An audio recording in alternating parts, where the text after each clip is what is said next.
Security cameras captured the exact moment a billionaire CEO was dragged across a luxury hotel lobby like a criminal, and the staff had no idea who they just destroyed. What happens when wealth hides behind worn jeans? When power doesn't wear designer labels?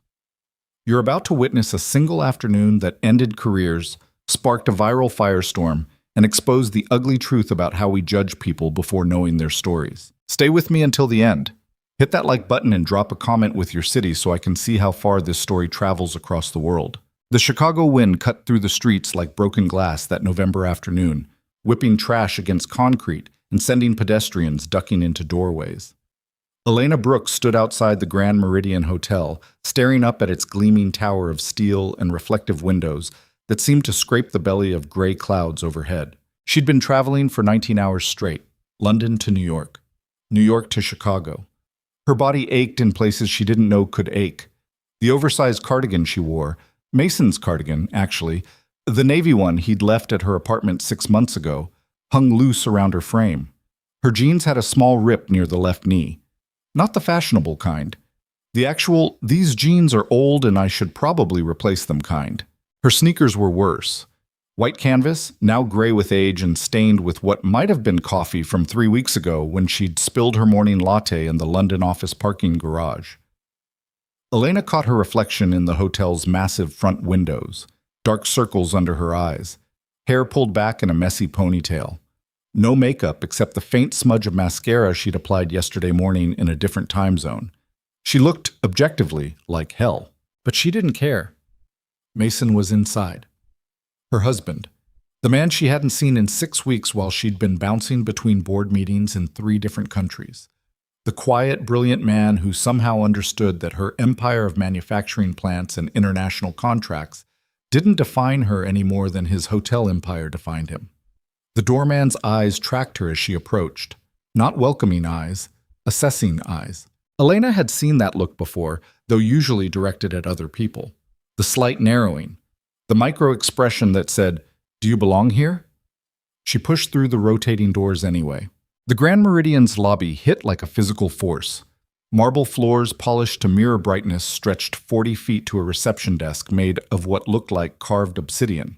Crystal chandeliers, not the gaudy kind, but the subtle, expensive kind that cost more than cars, cast warm light across leather furniture and modern art installations that probably had names she couldn't pronounce. A couple in evening wear glided past her toward the elevators.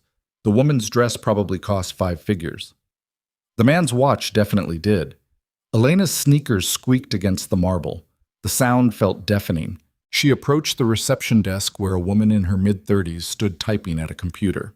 Her name tag read, Jennifer Morrison, Guest Services Manager.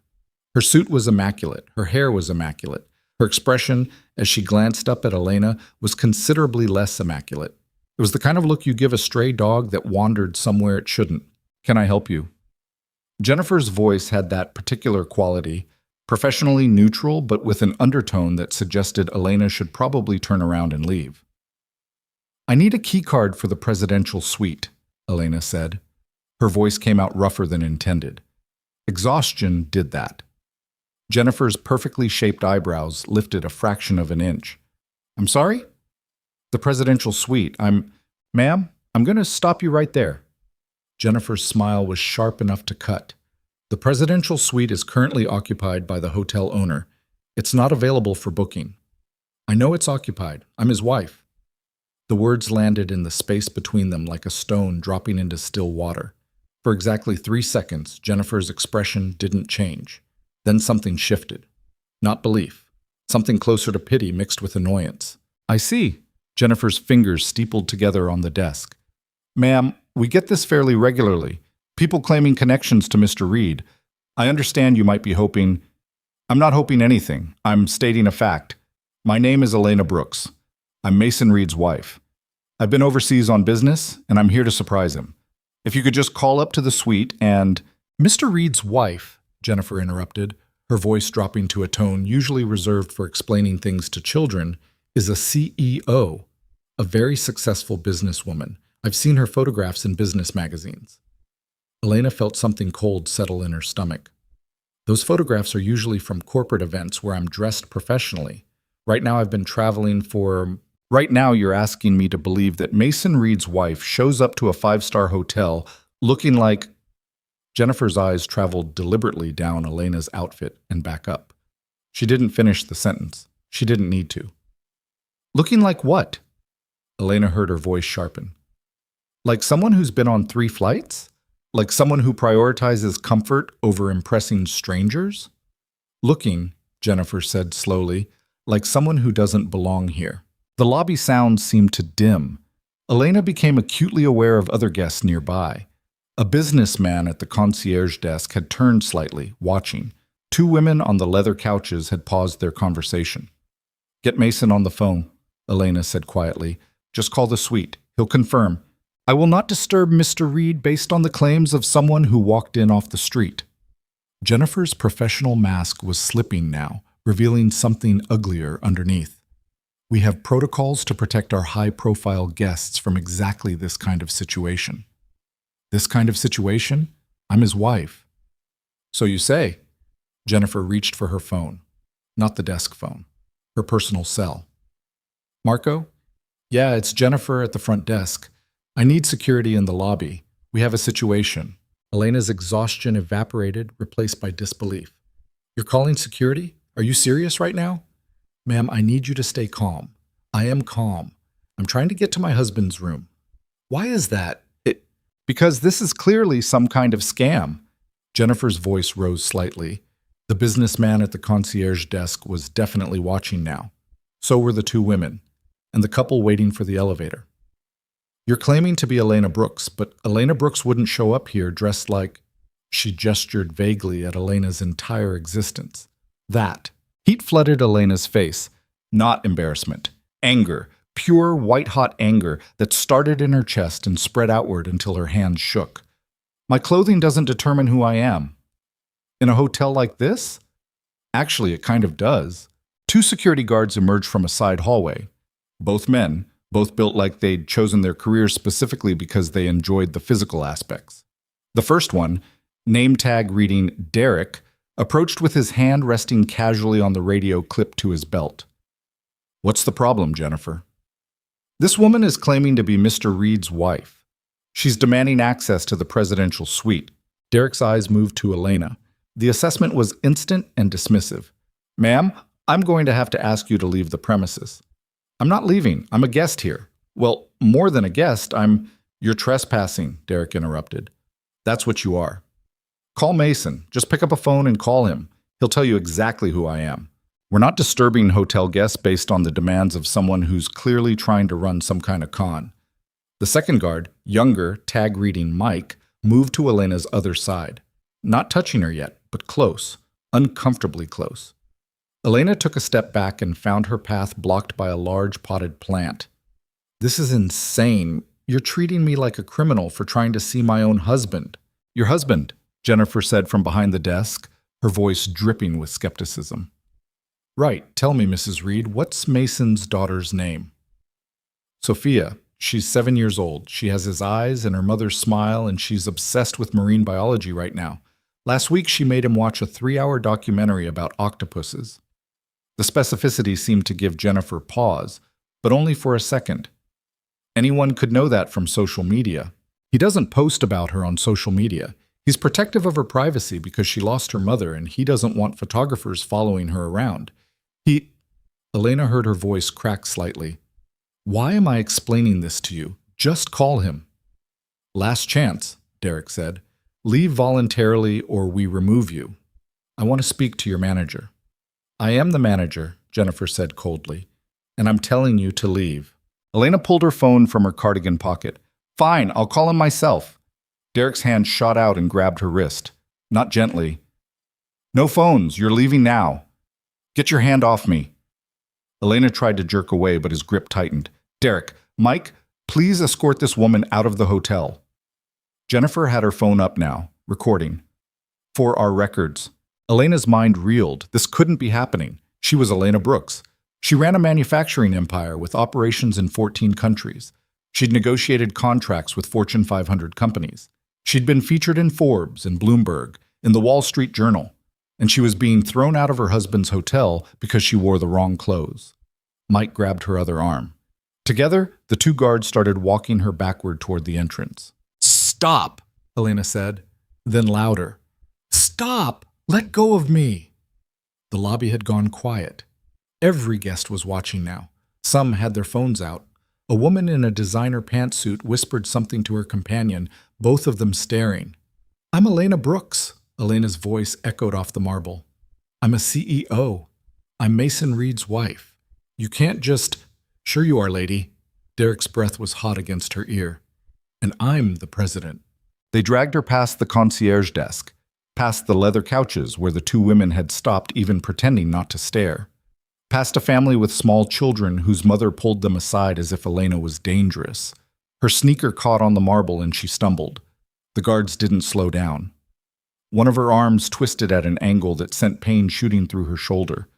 "You're hurting me." "Should have left when you had the chance," Mike muttered. Elena saw the rotating doors getting closer, saw the cold Chicago street beyond, saw her reflection in the glass, a disheveled woman being manhandled by security while dozens of people watched and filmed and did absolutely nothing. Tears burned behind her eyes, not from pain, from humiliation, from the sheer absurdity of being treated like garbage in a hotel her husband owned. Her husband. Mason was upstairs right now, probably in a meeting or reviewing reports or playing with Sophia, completely unaware that his wife was being dragged across his lobby like... The executive elevator chimed. It was a different sound than the regular elevators. Deeper, more resonant. The kind of elevator reserved for ownership and VIPs, and people who paid $5,000 a night for suites. Elena twisted her head toward the sound. The polished steel doors slid open, and Mason Reed stepped out. Sits. He looked the same as always, dark hair slightly too long, reading glasses perched on his nose, dressed in what she called his comfortable business casual, nice jeans, a button-down shirt with the sleeves rolled up, no tie because he hated ties. He was looking at his phone, scrolling through something, not paying attention to the lobby. Then he glanced up. His eyes found Elena immediately, found her being held by two security guards 20 feet from the exit, her cardigan half off one shoulder, her hair falling out of its ponytail, her face red and tear-streaked. For one frozen moment, Mason didn't move. His expression cycled through confusion, recognition, and then something Elena had only seen a handful of times in their relationship, pure, incandescent rage. "Let her go!" His voice wasn't loud. Mason never yelled, but it cut through the lobby like a blade. "Let her go now!" Derek and Mike's hands released Elena's arms simultaneously as if she'd suddenly become electrified. Elena stumbled forward, catching herself against a marble column. Her whole body shook. Mason crossed the lobby in long strides, not running, but moving with absolute purpose. Guests scattered out of his path. He reached Elena, and his hands, gentle, always gentle, touched her face, her shoulders, checking for injuries. His eyes behind the reading glasses were dark with fury, but his touch was feather light. "Are you hurt? Did they hurt you?"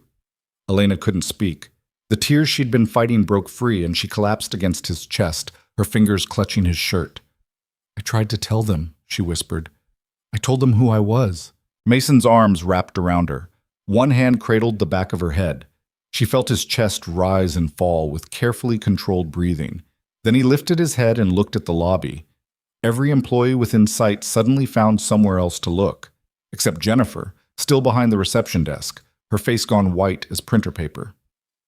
"Someone," Mason said quietly, "is going to explain to me why my wife was being dragged out of my hotel." The lobby remained silent. The kind of silence that happens when everyone realizes they've witnessed something they shouldn't have. Several guests were still filming. The businessman at the concierge desk had his hand frozen halfway to his phone. Mason's arms remained around Elena, but she could feel the tension in his muscles, like a wire pulled taut, ready to snap. "Mr. Reed, Jennifer started. "Not you." Mason's eyes fixed on Derek, the lead security guard. "You. Explain." Derek's confidence had evaporated. He stood rigid, hands at his sides, looking like he wanted the marble floor to open up and swallow him. "Sir, we received a call from guest services that there was a situation. A situation." "Yes, sir. A woman claiming to be your wife. Claiming. Mason's voice remained level, but something in it made Derek take an involuntary step backward. My wife was claiming to be herself, and you thought the appropriate response was to physically remove her from the building. We didn't know. You didn't know. You didn't bother to verify. You didn't call my suite. You didn't ask for identification. You just assumed that because she wasn't dressed the way you expected, she must be lying. Mason's hand moved in small, soothing circles on Elena's back while he spoke. The contrast between his gentle touch and the ice in his voice was jarring. Is that accurate? Derek's mouth opened and closed. No sound came out. Mason's eyes moved to Mike, who looked younger and progressively more terrified. Did you put your hands on her? Yes, sir, but... Did she resist? She tried to use her phone. Did she resist? No, sir.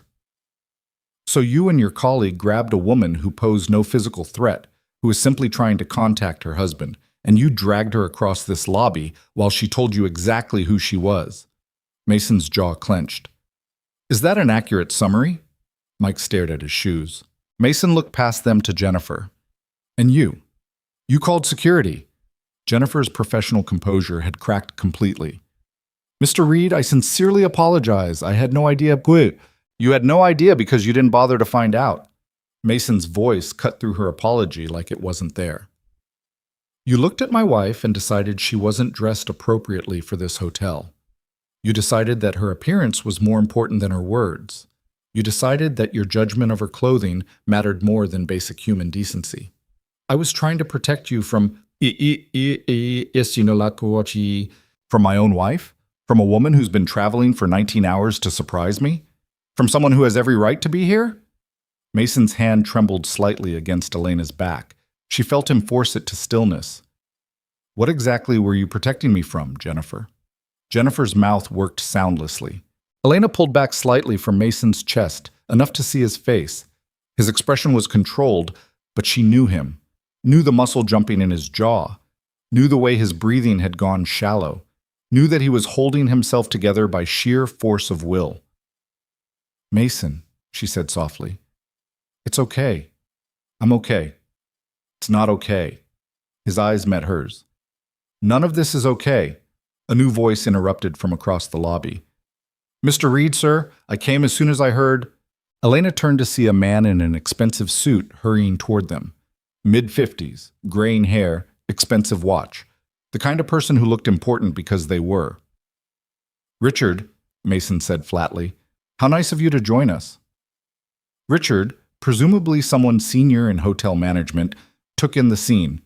His eyes moved from Mason to Elena, to the security guards, to Jennifer, to the phone still recording. His face went through several shades of pale. Mr. Reed, I'm sure there's been a misunderstanding. There's been no misunderstanding. Mason's voice remained deadly calm. There's been a complete failure. A failure of training, of judgment, of basic human respect. Your staff decided my wife didn't look wealthy enough to belong here, so they threw her out. That's not, Richard began. There are at least a dozen phones recording this conversation right now, Mason interrupted. So I choose your next words very carefully. Are you about to tell me that my wife is lying? Richard's jaw snapped shut. I thought not. Mason's hand moved to Elena's shoulder, steadying her. Elena, I need you to tell me exactly what happened. Everything. And I need you to tell me in front of everyone here so we're all clear about what kind of establishment this has become. Elena's throat felt tight. She glanced around at the watching faces, at the guests with their phones, at the employees who'd treated her like trash, at Jennifer, who'd started this whole nightmare. Mason's hand squeezed her shoulder gently. You don't have to be strong right now, he said quietly, just for her. You just have to tell the truth. She took a shaky breath, then another. I walked in, she started, and her voice cracked. She cleared her throat and tried again. I walked in and went to the reception desk. I asked for a key card to the presidential suite. I told her I was your wife. And what did Jennifer say? Mason asked. Elena's eyes fixed on the floor. She said people claim to be connected to you all the time. She said your wife is a CEO and wouldn't show up looking like I do. She said I look like someone who doesn't belong here. Did you try to explain? I told her I'd been traveling. I told her to call you. I offered to prove who I was. She refused. She said she wouldn't disturb you based on claims from someone who walked in off the street. Mason's hand tightened on her shoulder, not painfully, protectively. Then what? Then she called security. Derek and Mike came. I asked them to call you. They refused. Derek grabbed my wrist when I tried to use my phone. Then they both grabbed my arms and started dragging me out. I told them my name. I told them who I was. Her voice broke completely. I told them, and they didn't care. The silence in the lobby was absolute. Elena felt the tears coming again and hated herself for it. She was Elena Brooks.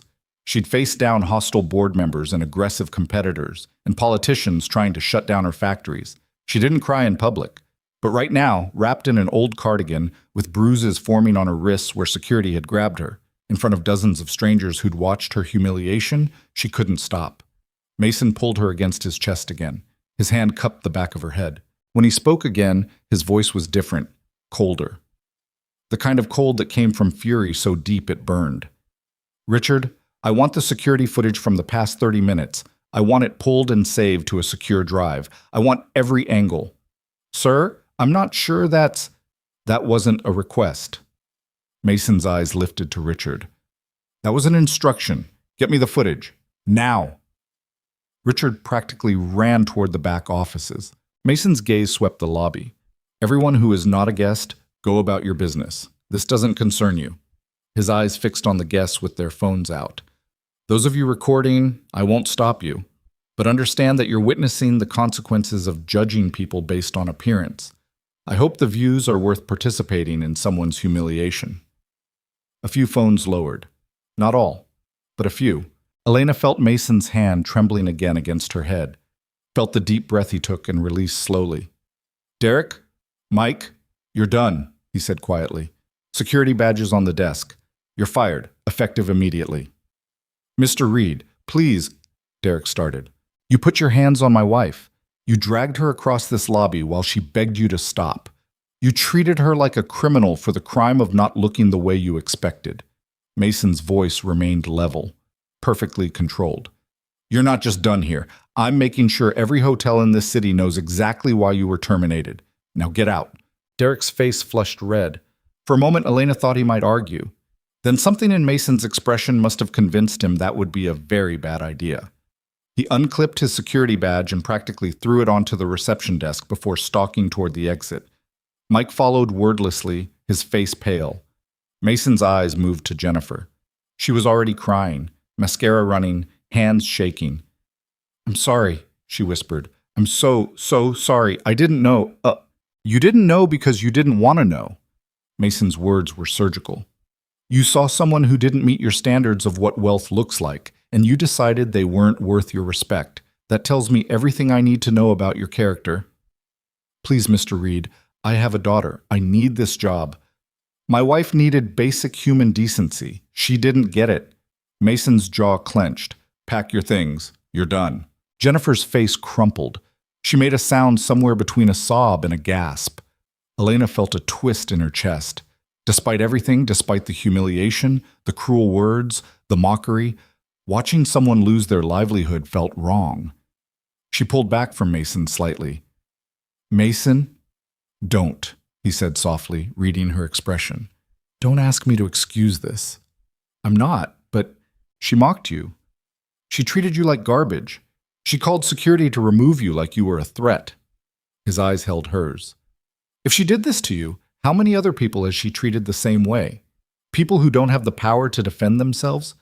People who really were just dressed casually, who really were just average people trying to check in. Elena hadn't thought of that. Mason's hand cupped her face gently. This isn't about revenge, Elena. This is about making sure it never happens to anyone else. He was right.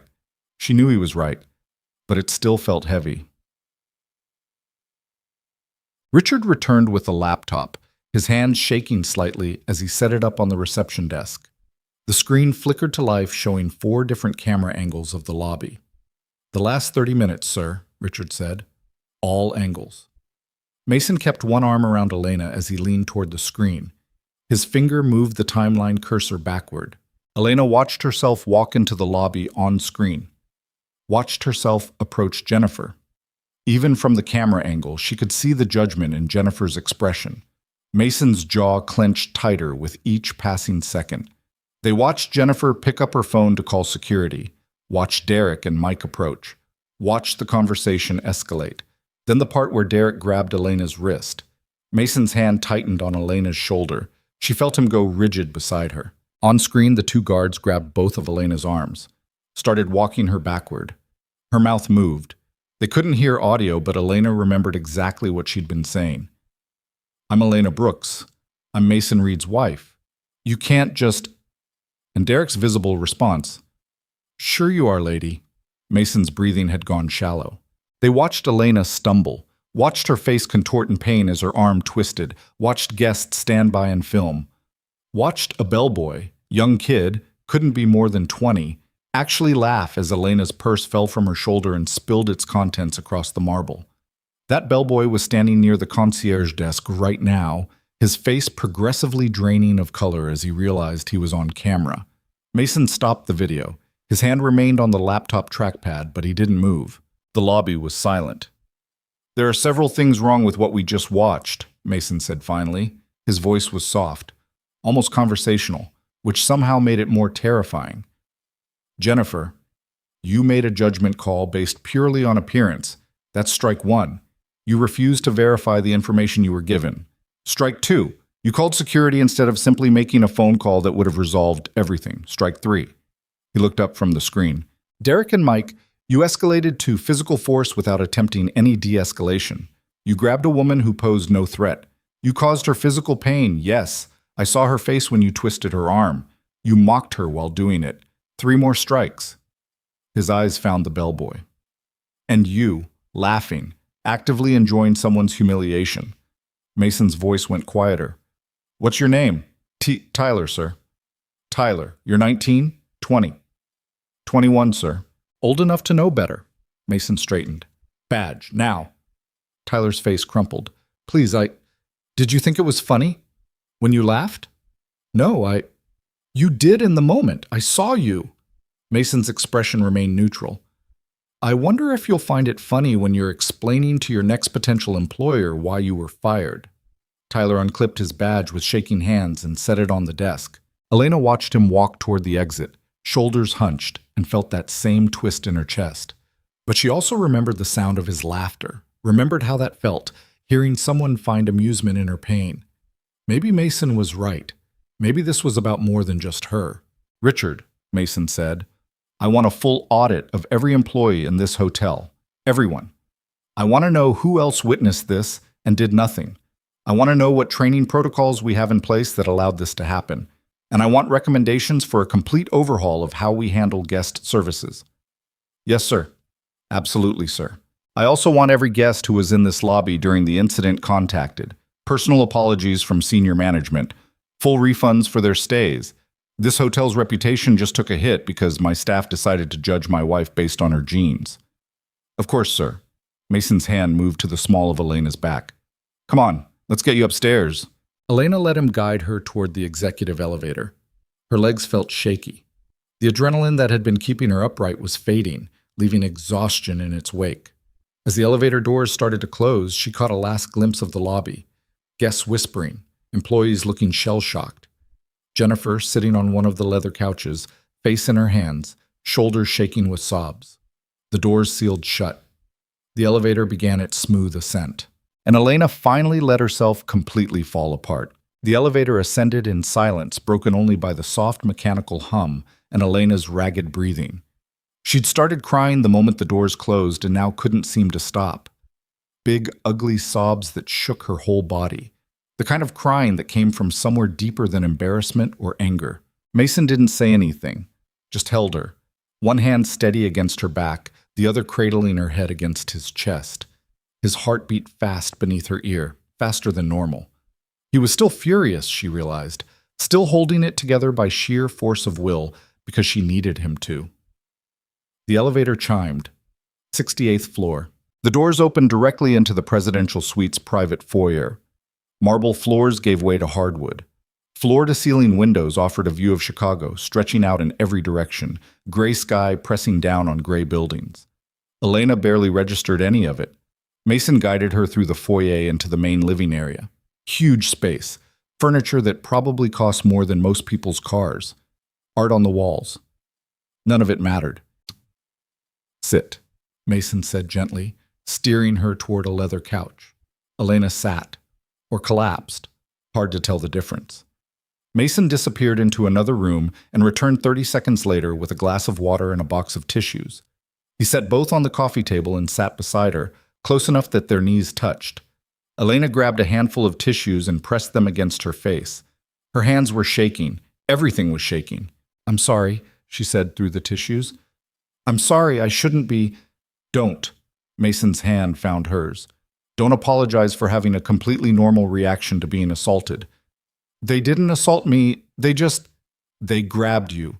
They physically removed you from a building while you told them to stop. That's assault, Elena." His voice was tight.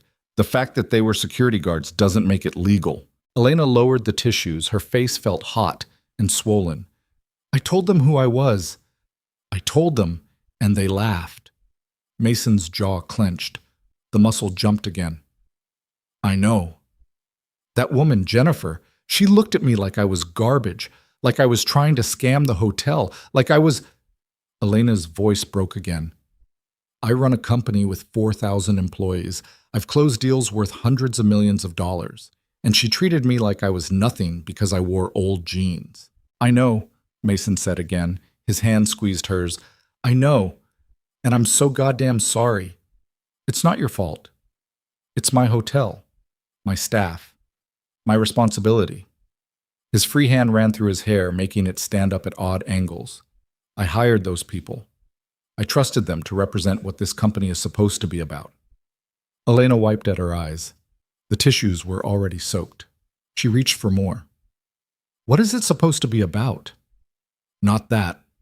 Mason's voice went hard. "Never that." They sat in silence for a moment. Outside, the clouds had started spitting rain against the windows.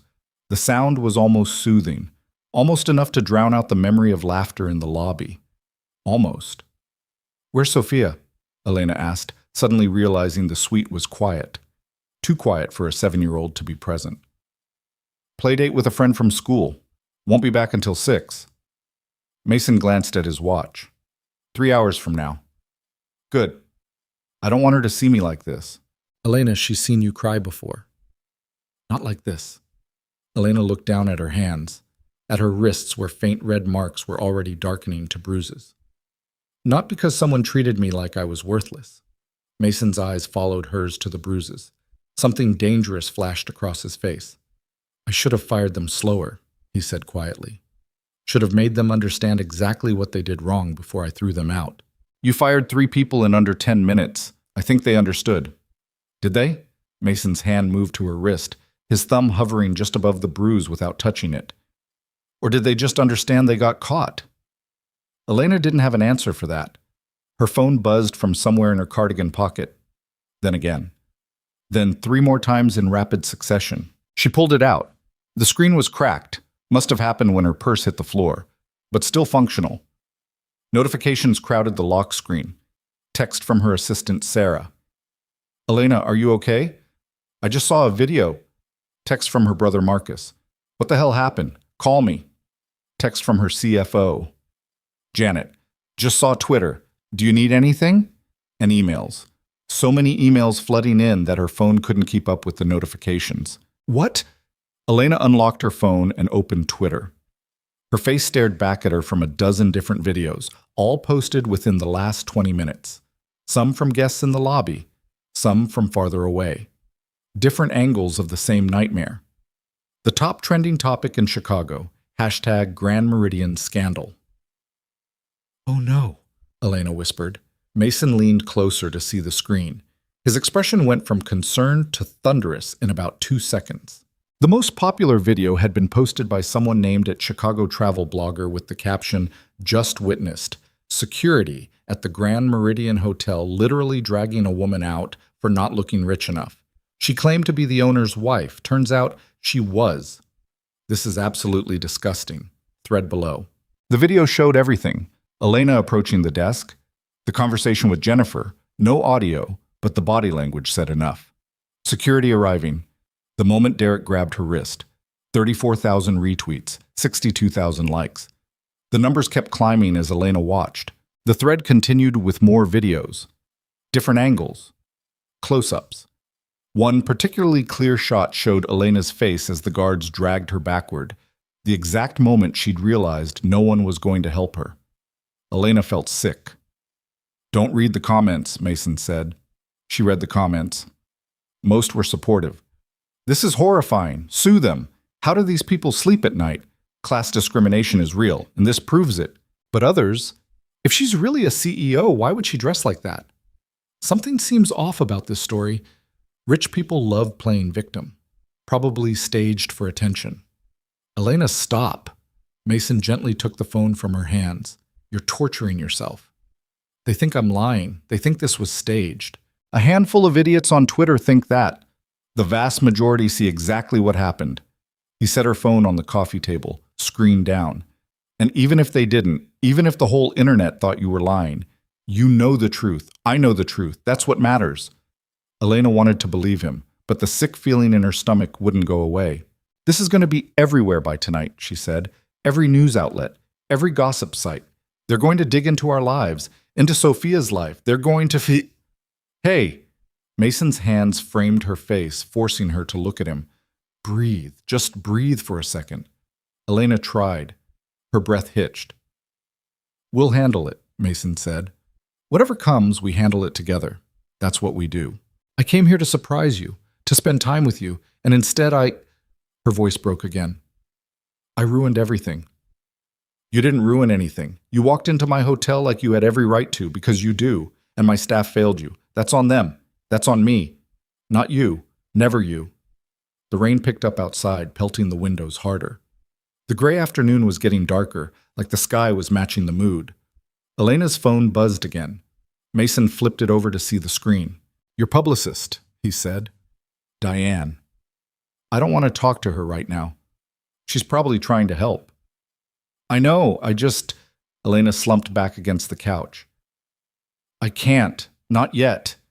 Mason silenced the phone and set it aside again. He stood, walked to the windows, stood there with his hands in his pockets staring out at Chicago. "When Margaret died," he said quietly, "people treated me differently. Like grief was contagious. Like if they got too close to the sad widower, some of it might rub off on them." Elena knew about Margaret, Mason's first wife, Sophia's mother. Lost to an aneurysm 4 years ago, sudden and brutal and completely without warning. "They'd cross the street to avoid talking to me," Mason continued. "Or they'd talk to me, but with this voice. You know? That careful, gentle voice people use around broken things.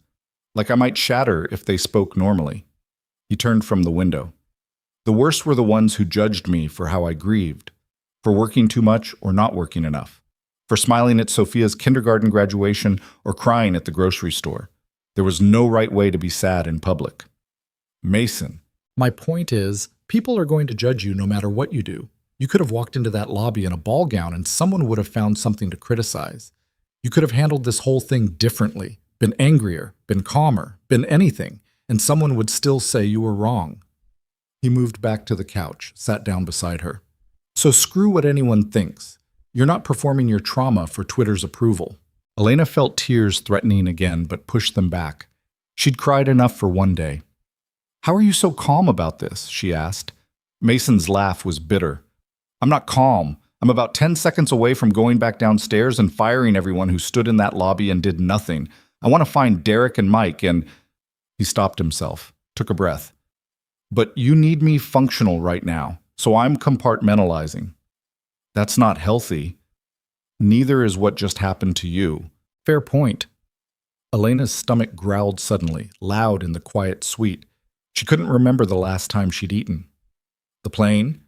Before the plane? Time zones had scrambled her internal clock beyond recognition. "When did you last eat?" Mason asked. "I don't know. London? Maybe?"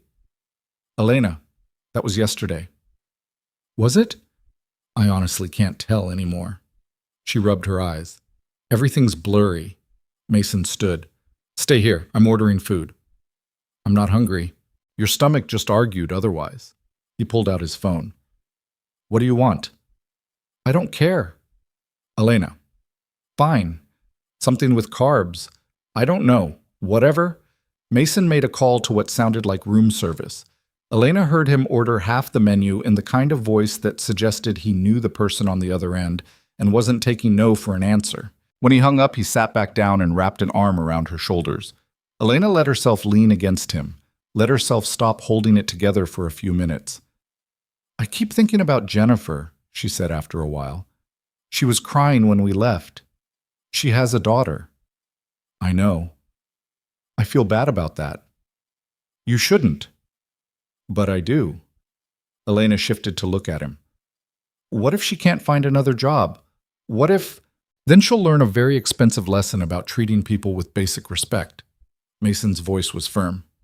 Elena, I know you have a good heart. I know you don't like seeing people suffer, even people who hurt you. But what she did was unacceptable. And if I let it slide, if I say, well, she has a daughter, so it's fine, then I'm telling every other employee in every hotel I own that discrimination is acceptable as long as you have a sympathetic excuse. I know, you're right. I just, feel bad anyway. I know. His arm tightened around her. That's what makes you a better person than she is. A knock at the door interrupted them. Mason stood to answer it. A room service attendant, older woman, kind eyes, wheeled in a cart laden with covered dishes. She started setting them on the dining table, moving efficiently. Thank you, Patricia, Mason said.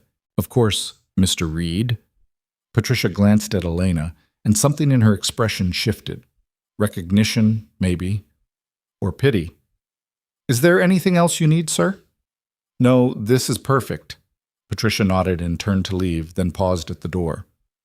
Sir, if I may, I heard what happened downstairs. I'm very sorry Mrs. Reed was treated that way. It doesn't represent most of us. Elena felt a lump in her throat. I appreciate that, Patricia, Mason said. Thank you. When she left, Mason gestured to the table. Come on, eat something before you pass out. Elena wasn't sure her stomach could handle food, but she moved to the table anyway. Mason had ordered pasta, soup, bread, salad, and what looked like 3 different desserts. This is enough food for 6 people, Elena said. I wasn't sure what you'd want. She picked up a fork and poked at the pasta, took a small bite, then another. Her body apparently decided that yes, actually, she was starving, and suddenly she was eating like she'd been lost at sea for a week. Mason ate more slowly, watching her with something like amusement in his eyes. What?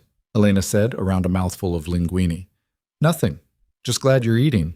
They ate in comfortable silence for a few minutes. The food helped.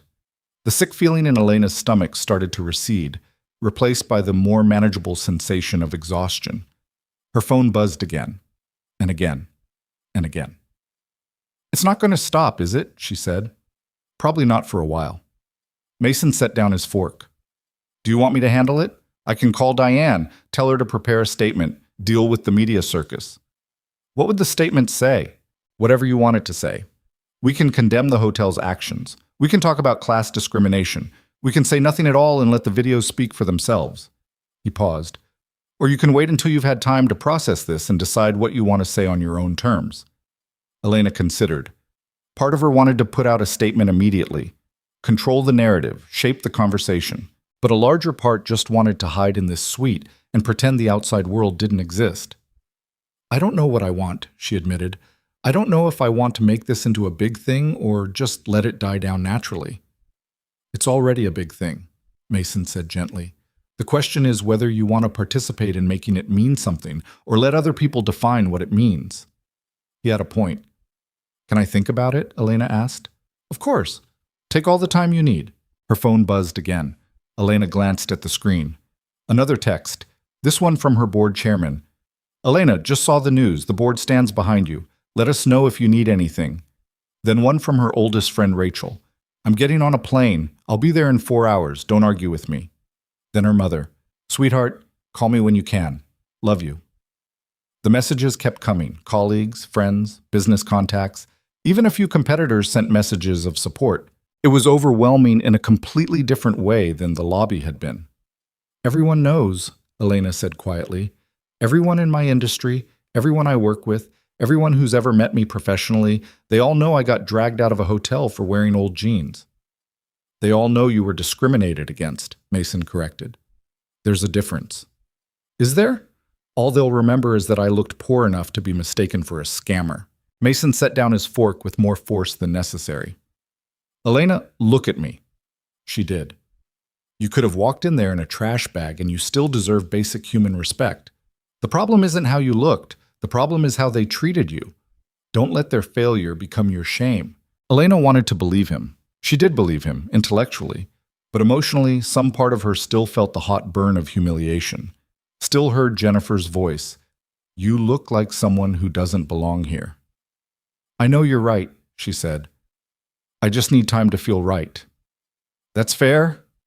They finished eating in silence. Elena managed to put away an impressive amount of pasta and half a piece of chocolate cake before her exhausted body finally hit a wall. She pushed back from the table. I need to shower. I feel like I've been wearing these clothes for a year. Go ahead. I'll clean up here. Elena headed toward the master bedroom, then paused at the doorway. Mason? Yeah? Thank you for... She gestured vaguely at everything. All of this. For believing me without question. For firing those people. For being exactly what I needed. Mason crossed the distance between them and kissed her forehead. Always. The master bathroom was ridiculous. All marble and glass and a shower with about 17 different settings. Elena stripped off the cardigan, Mason's cardigan, and her jeans and the rest of her travel-wrinkled clothes and left them in a pile on the floor. The bruises on her wrists looked worse now. Dark purple fingerprints. Evidence. She stepped into the shower and turned the water as hot as she could stand. Let it pound against her shoulders and back. Watched the steam fill the glass enclosure until she couldn't see anything beyond it. And finally, alone, she let herself completely break down. Not the crying from earlier. This was deeper. Angrier. She pressed her hands against the marble wall and sobbed until her throat was raw. Let out every bit of rage and humiliation and hurt that she'd been holding back while trying to stay functional. Someone had put their hands on her, had physically removed her from a building while she begged them to stop, had laughed at her pain, and dozens of people had watched and done nothing. The water mixed with her tears and washed them away. Elena didn't know how long she stood there, long enough for her fingers to prune, long enough for the hot water to start running lukewarm. When she finally turned off the shower and stepped out, she felt hollowed out. Empty. But maybe that was better than the alternative. She dried off and wrapped herself in one of the hotel's plush robes. Found her suitcase. Mason must have had it brought up from wherever hotel staff had stored it, and pulled out clean clothes, real clothes, not travel clothes. A soft sweater and leggings that actually fit. When she emerged from the bedroom, Mason was on his phone in the living area. He glanced up, took in her appearance, and held up one finger. I understand that, Richard, but I need you to understand something too. His voice was cold, professional. The voice he used for business when someone was testing his patience. This isn't a request for recommendations. This is a directive. I want that policy rewritten by Monday. I want every single employee and every single property trained on the new standards. And I want quarterly audits to ensure compliance. Is that clear? A pause. Good. Send me the draft when it's ready. He hung up without saying goodbye. What was that about? Elena asked, settling onto the couch. New anti-discrimination policy. Zero tolerance. First offense results in immediate termination, no exceptions. Mason set his phone aside. I'm also implementing mandatory training on implicit bias and class discrimination. Every employee, every level, every hotel. That's going to be expensive. I don't care. Mason, I mean it. I don't care if it costs millions. I don't care if it's logistically complicated. I don't care if some people think I'm overreacting. His jaw set. What happened to you today happens in hotels across the country every single day. People getting judged, getting dismissed, getting treated like they don't matter because they don't look the part. And maybe I can't fix the whole industry, but I can damn sure fix my corner of it. Elena felt something warm spread through her chest. You're a good person, you know that? I'm a furious person right now. Good is debatable. No, you're good. Even when you're furious. She pulled her knees up to her chest, wrapping her arms around them. Most people would have handled this quietly, fired the staff involved, made some apologies, moved on. You're actually trying to change something. Because if I don't, then what was the point of any of this? Mason moved to sit beside her. Your suffering has to mean something, Elena. It has to result in something better. Otherwise, it's just cruelty for cruelty's sake. They sat together as the afternoon deepened toward evening. The rain had stopped, but the sky stayed gray. Chicago looked washed out and tired through the windows. Elena's phone buzzed again. She'd stopped checking every notification, but this one was a call, not a text. The screen showed Diane, her publicist. I should probably take this, Elena said. Want me to stay or give you privacy? Stay, she answered. Hi, Diane. Elena, thank Christ. Diane's voice came through sharp and rapid fire. I've been trying to reach you for an hour. Have you seen Twitter? Have you seen the news? CNN picked it up. So did the Times. This is everywhere. I know. I've seen some of it. Okay, good. We need to get ahead of this. I've drafted 3 different statements depending on what angle you want to take. I can email them to you right now. You pick one. We release it within the hour. Diane, slow down. A pause. Elena, I know this is traumatic. I know you're processing, but we're in a critical window right now. The narrative is forming with or without your input. We need to shape it before it shapes you. Elena closed her eyes. What are people saying? Most people are on your side. The videos are pretty damning, but there's a contingent, small but loud, saying this seems staged, that you're using this for publicity, that a real CEO wouldn't dress like that. Diane's voice gentled slightly. It's bullshit, obviously, but we need to address it. How do we address people who've already decided I'm lying? By telling your truth loudly enough that their lies don't matter. Diane took a breath. Elena, you have a platform. You have credibility. You can turn this into something meaningful, or you can let it just be a viral moment that people forget in a week. Your choice. But you need to choose soon. Elena looked at Mason. He was watching her with those steady eyes. Not pushing, not pulling, just present. Can you send me the draft statements? Elena asked Diane. I'll read them and let you know. When? Tonight. I promise. Just give me a few more hours to think. Another pause. Okay. But Elena? Don't think too long. The news cycle moves fast. I know. Thanks, Diane. She hung up. 3 different statements, Mason said. What are the angles? I don't know. She's going to email them. Elena set her phone down. Part of me wants to just release something simple. This happened. It was wrong. I hope we can all learn from it. Done. And the other part? Wants to burn the whole thing down. Name names. Describe exactly what happened and how it felt. Make sure Jennifer and Derek and everyone involved becomes permanently attached to this story. She rubbed her face. Which is petty and vindictive and not who I want to be. It's also human, Mason said. You're allowed to be angry. Being angry and acting on anger are different things. True. Elena's phone chimed with an email notification. The drafts from Diane, presumably. She opened her email and skimmed the 3 options. Option 1 was brief and professional. I'm grateful for the outpouring of support following today's incident at the Grand Meridian Hotel. Discrimination based on appearance is unacceptable in any context. I hope this serves as a learning opportunity for the hospitality industry. My family and I appreciate your kindness during this time. Option 2 was more detailed. Today, I experienced firsthand the kind of class discrimination that happens every day to countless people who don't have the platform to speak out.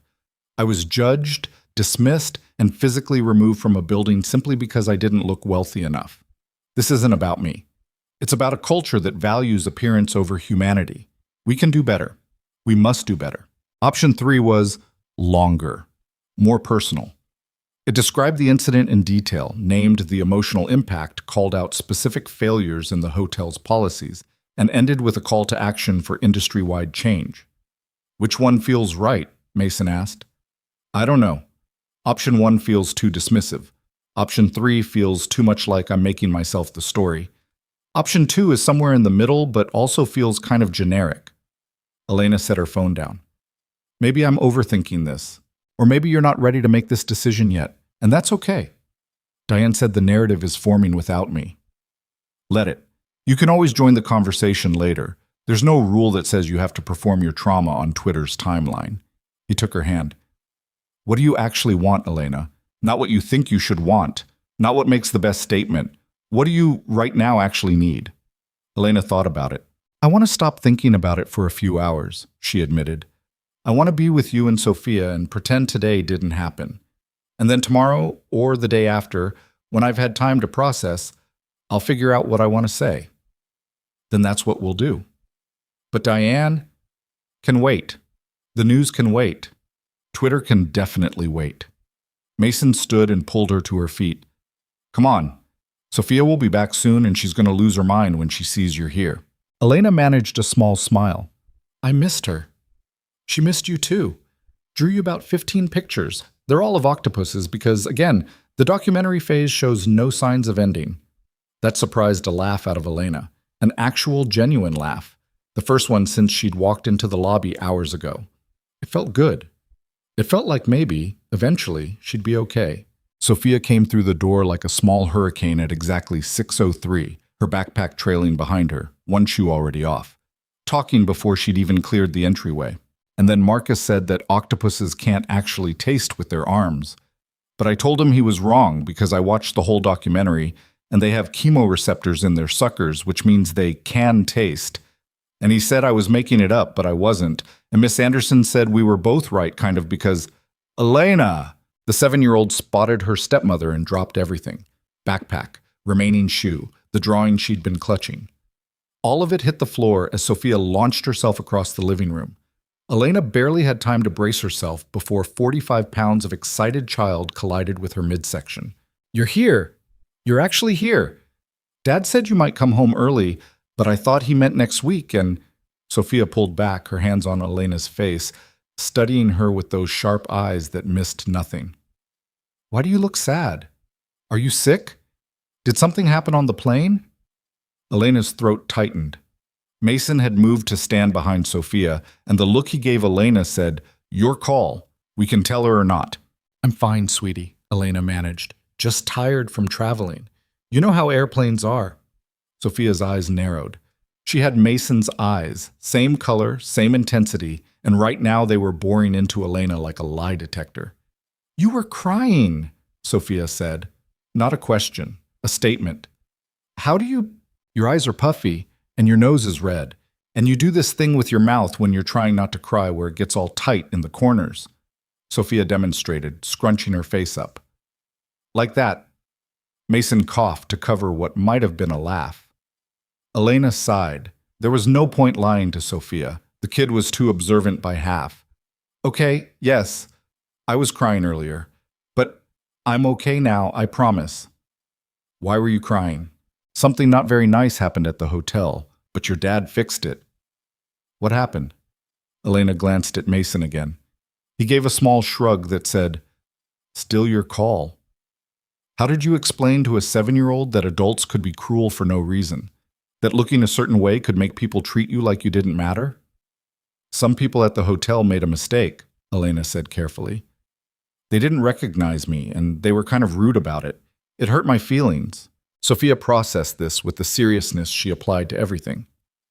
Did they say mean things? Sort of. Did you tell Dad? I did. Did he yell at them? He definitely let them know they were wrong. Sophia nodded, satisfied with this answer. Good. Dad's really good at the disappointed voice. It's worse than yelling. It really is, Elena agreed. Are you sure you're okay, though? Sophia's hands were still on Elena's face, her expression worried in that particular way children get when they sense adults aren't telling them everything. Elena pulled Sophia into a proper hug. I'm sure, especially now that I get to see you. I missed you so much. I missed you too. Sophia's voice was muffled against Elena's shoulder. It's boring when you're gone. Dad tries, but he doesn't understand octopus facts like you do. Hey, Mason protested mildly. It's true, Dad. You kept saying that's interesting, but I could tell you weren't really listening during the documentary. I was listening. I learned about the chromatophores, the color changing cells. Chromatophores are basic knowledge. I'm talking about the advanced stuff, like how they can regrow limbs and solve puzzles, and each arm has a mind of its own kind of. Sophia pulled back from Elena. Did you know that 2/3 of an octopus's neurons are in its arms, not its brain? I did not know that, Elena said honestly. It's so cool. So each arm can do different things at the same time without the brain having to control everything. It's like having 8 mini brains. Sophia's whole face lit up when she talked about things she loved. I want to study them when I grow up. Maybe be a marine biologist. Last week you wanted to be a veterinarian, Mason pointed out. I can be both. I'll be a marine veterinarian who specializes in octopuses. Octopi, Mason corrected. Actually, either is acceptable, but octopuses is more scientifically accurate because it's a Latinized Greek word, not a true Latin word, so the Latin plural doesn't technically apply. Sophia said this with the confidence of someone who'd clearly researched the debate extensively.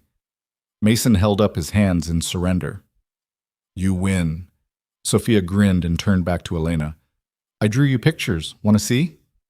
Absolutely. The next 20 minutes involved Sophia presenting a portfolio of octopus drawings with detailed explanations of each one. This one was a blue-ringed octopus, which was beautiful but deadly. That one was a mimic octopus, which could impersonate other sea creatures. This one was a Dumbo octopus, which lived in the deep sea and was adorable. Elena let herself get absorbed in Sophia's enthusiasm. Let the chatter about marine biology wash away the memory of the lobby. Let herself be present in this moment instead of stuck in earlier ones. But her phone kept buzzing. Texts, emails, calls. The outside world refusing to be ignored. Sophia noticed. Your phone's being really annoying. I know. Sorry. Elena silenced it completely and set it face down on the coffee table. There. Better. Are you in trouble at work? No, sweetie. Just a lot of people trying to get in touch with me. About the rude people at the hotel? Elena exchanged a look with Mason. Sort of, yeah. Are they going to say they're sorry? Some of them already did. That was true enough. Patricia from room service. A few other employees Elena didn't know had apparently sent messages through Richard. But it's complicated. Why? Because sometimes when adults make mistakes, it becomes a big deal that lots of people want to talk about. Sophia considered this. Like when Marcus told everyone I cheated on the science test, but I didn't, and then the whole class was talking about it and Miss Anderson had to have a meeting? Kind of like that, yes. That was stupid. I didn't cheat. I just study a lot. Sophia crossed her arms. People believe what they want to believe sometimes, even when you tell them the truth. Out of the mouths of babes, Elena thought. That's exactly right, she said.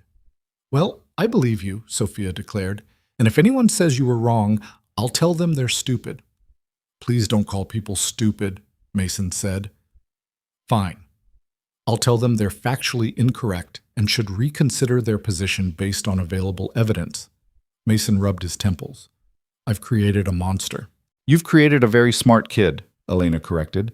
She pulled Sophia close again. Thank you for believing me. Of course I believe you. You're Elena. You don't lie about stuff. Sophia settled against her side.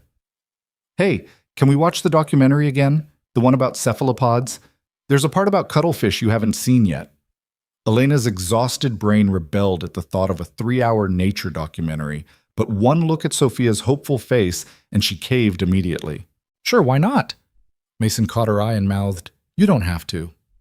Elena mouthed back, I want to. And surprisingly, she did. She wanted to sit on this couch with her stepdaughter and husband and learn about cuttlefish. She wanted normal. She wanted to not think about security guards and viral videos and her phone buzzing with messages she wasn't ready to answer. They settled in, Sophia between them, the documentary playing on the enormous television. The narrator had a soothing British accent and the underwater footage was genuinely beautiful. Elena felt herself relaxing for the first time since she'd walked into the lobby. Halfway through a segment about cuttlefish camouflage, Sophia fell asleep. Her head lolled against Elena's shoulder, mouth slightly open, completely out. She does this every time, Mason whispered. Gets about 40 minutes in and crashes. Should we move her to bed? In a minute, let her sleep. They sat in comfortable silence, the documentary continuing without an audience. Elena watched cuttlefish change colors and textures, blending seamlessly into coral reefs and sandy bottoms. Adaptive camouflage, hiding in plain sight. I need to decide what to do about the statement, Elena said quietly. Mason's arm tightened around her shoulders. You don't have to decide tonight. Diane's right, though. The longer I wait, the more other people control the narrative. Let them. You're not obligated to perform your trauma for public consumption. But if I don't say something, doesn't that make it seem like I'm hiding? Like I did something wrong? No. It makes it seem like you're taking time to process a traumatic experience before commenting publicly on it, which is a completely reasonable thing to do. Mason paused. Unless you want to say something. If making a statement would help you feel better, then do it. Just make sure you're doing it for you, not because Twitter thinks you should. Elena looked down at Sophia, sleeping peacefully, unaware of the storm happening online. Unaware that videos of her stepmother being dragged across a lobby had been viewed millions of times by now. Unaware that strangers were arguing about whether Elena deserved sympathy or suspicion. I don't want this to touch her, Elena whispered. I don't want her seeing those videos someday. I don't want kids at school knowing about it and saying things. Kids at school barely know what Twitter is. And by the time Sophia's old enough to search for this stuff, it'll be ancient history. Mason's hand rubbed small circles on her shoulder.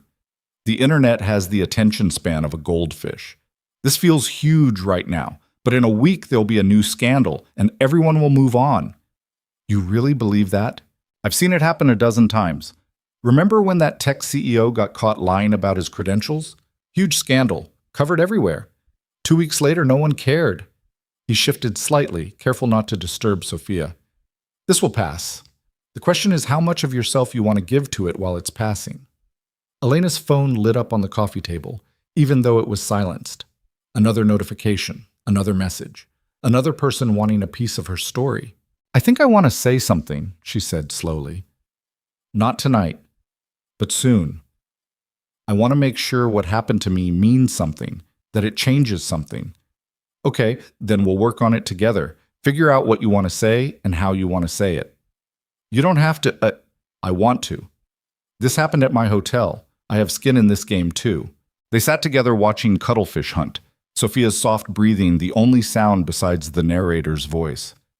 Elena felt her own eyelids growing heavy. The exhaustion of 19 hours of travel, plus the emotional roller coaster of the afternoon, was catching up. We should get her to bed, Mason said. He scooped Sophia up carefully.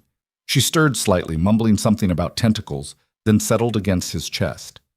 Elena followed them to Sophia's bedroom, decorated in shades of blue and green, glow-in-the-dark stars on the ceiling, posters of marine life covering every available wall space. Mason laid Sophia on her bed and pulled the covers up. Elena bent down and kissed her forehead. Love you, she whispered. Sophia's eyes flickered open briefly. Love you too. Glad you're home. Then she was out again, deeply asleep. Back in the living room, Elena finally picked up her phone. 47 unread messages, 23 missed calls, dozens of emails. She opened the email from Diane and read through the 3 draft statements again. Option 2 still felt the most right. Personal, but not too personal. Calling out the problem without making it entirely about her own experience. I think I want to go with this one, she said, showing Mason the screen. With some modifications. Like what? I want to add something about the staff who were kind. Patricia from room service. People need to know that most employees did nothing wrong. Elena scrolled through the text. And I want to be clear about the fact that this happens to people who can't defend themselves. That I'm lucky I have a platform, but thousands of others don't. Those are good additions. Elena opened a new email to Diane and started typing. Use option 2 as the base. Add a paragraph acknowledging kind staff members, and another emphasizing this isn't just about me. Run the revised version by me before releasing, planning to post tomorrow afternoon. Thanks for your patience. She hit send before she could second-guess herself. Done, she said. How do you feel? Tired, overwhelmed, kind of angry still, but better than I felt this afternoon. She set her phone down again. Is it always going to feel this weird, knowing that millions of people watch the worst moment of my day? Probably, but it'll get easier. Mason pulled her against his side. And for what it's worth, they didn't watch the worst moment. They watched you being mistreated, and then they watched you being defended. They watched someone powerful stand up for you. That's not nothing. Elena hadn't thought about it that way. I guess that's true. It is true. And tomorrow, when you release your statement, they'll watch you use that experience to try to change something. That's powerful, Elena. That matters. Her phone buzzed again. This time it was Rachel, just landed, coming to the hotel. What room? Elena smiled. My friend Rachel just got here, flew in from Boston. Tonight? It's almost 9. That's Rachel. She texted earlier saying she was getting on a plane. I thought she was exaggerating. Elena typed back the suite number. She's probably going to want to plot revenge schemes and drink wine and tell me I should sue everyone. Should I make myself scarce? No, stay. She likes you. Plus, she's terrible at revenge schemes. Last time she tried to get back at an ex-boyfriend, she accidentally had flowers delivered to the wrong address and made some random person's day. Mason laughed. Okay, I'll stay. 20 minutes later, Rachel burst through the suite door carrying 2 bottles of wine, a bag of takeout from somewhere, and the kind of energy that suggested she'd been fueled entirely by righteous anger during the entire flight. Where is she? Rachel demanded. Then she spotted Elena on the couch. There you are. Are you okay? Did they hurt you? I watched the videos and I swear I'm going to find those security guards and... She stopped, took a breath. Okay, I'm calm. I'm totally calm. You're not calm, Elena said. I'm calm-ish. Rachel set everything down on the coffee table and pulled Elena into a fierce hug. I'm so sorry that happened to you. Thanks for coming. Of course I came. You're my person. Someone messes with you. They mess with me. Rachel pulled back and looked Elena over like she was checking for injuries. Did you eat? You need to eat. I brought Thai food. I ate earlier, but I could probably eat again. Good. We're eating and drinking, and you're going to tell me everything, and then we're going to figure out what to do about it. Rachel finally seemed to notice Mason standing nearby. Hey, Mason. Sorry for barging in. Hope you don't mind. Not at all. Elena needs her people right now. Damn right she does. Rachel started unpacking containers of pad thai and spring rolls and curry. Okay, talk. I've seen the videos, but I want to hear it from you. What happened? Elena went through this whole story again. It was easier the second time, with some emotional distance. Rachel listened, her expression cycling through outrage and sympathy and pure fury. That Jennifer woman, Rachel said when Elena finished. Please tell me she was fired. She was, Mason confirmed. Good. She deserved it. Rachel speared a spring roll with unnecessary force. And the security guards? Please say they were arrested. Fired, not arrested. Elena picked at her pad thai. Mason wanted to press charges, but I wasn't ready to deal with that on top of everything else. You could still press charges, Rachel pointed out. Assault is assault, even if they were wearing uniforms. I know. I'm thinking about it. They ate and talked and drank wine. Rachel told stories about terrible hotel experiences she'd had, clearly trying to make Elena feel less alone. Mason added a few of his own from before he owned hotels. The conversation was easy, comfortable, exactly what Elena needed. Around 11, Rachel's energy finally started to flag. I should get a room, she said, stifling a yawn. Let you two get some sleep. You can stay here, Mason offered. There's a second bedroom. You sure? Positive. It's late and you flew across the country today? Just stay. Rachel didn't argue.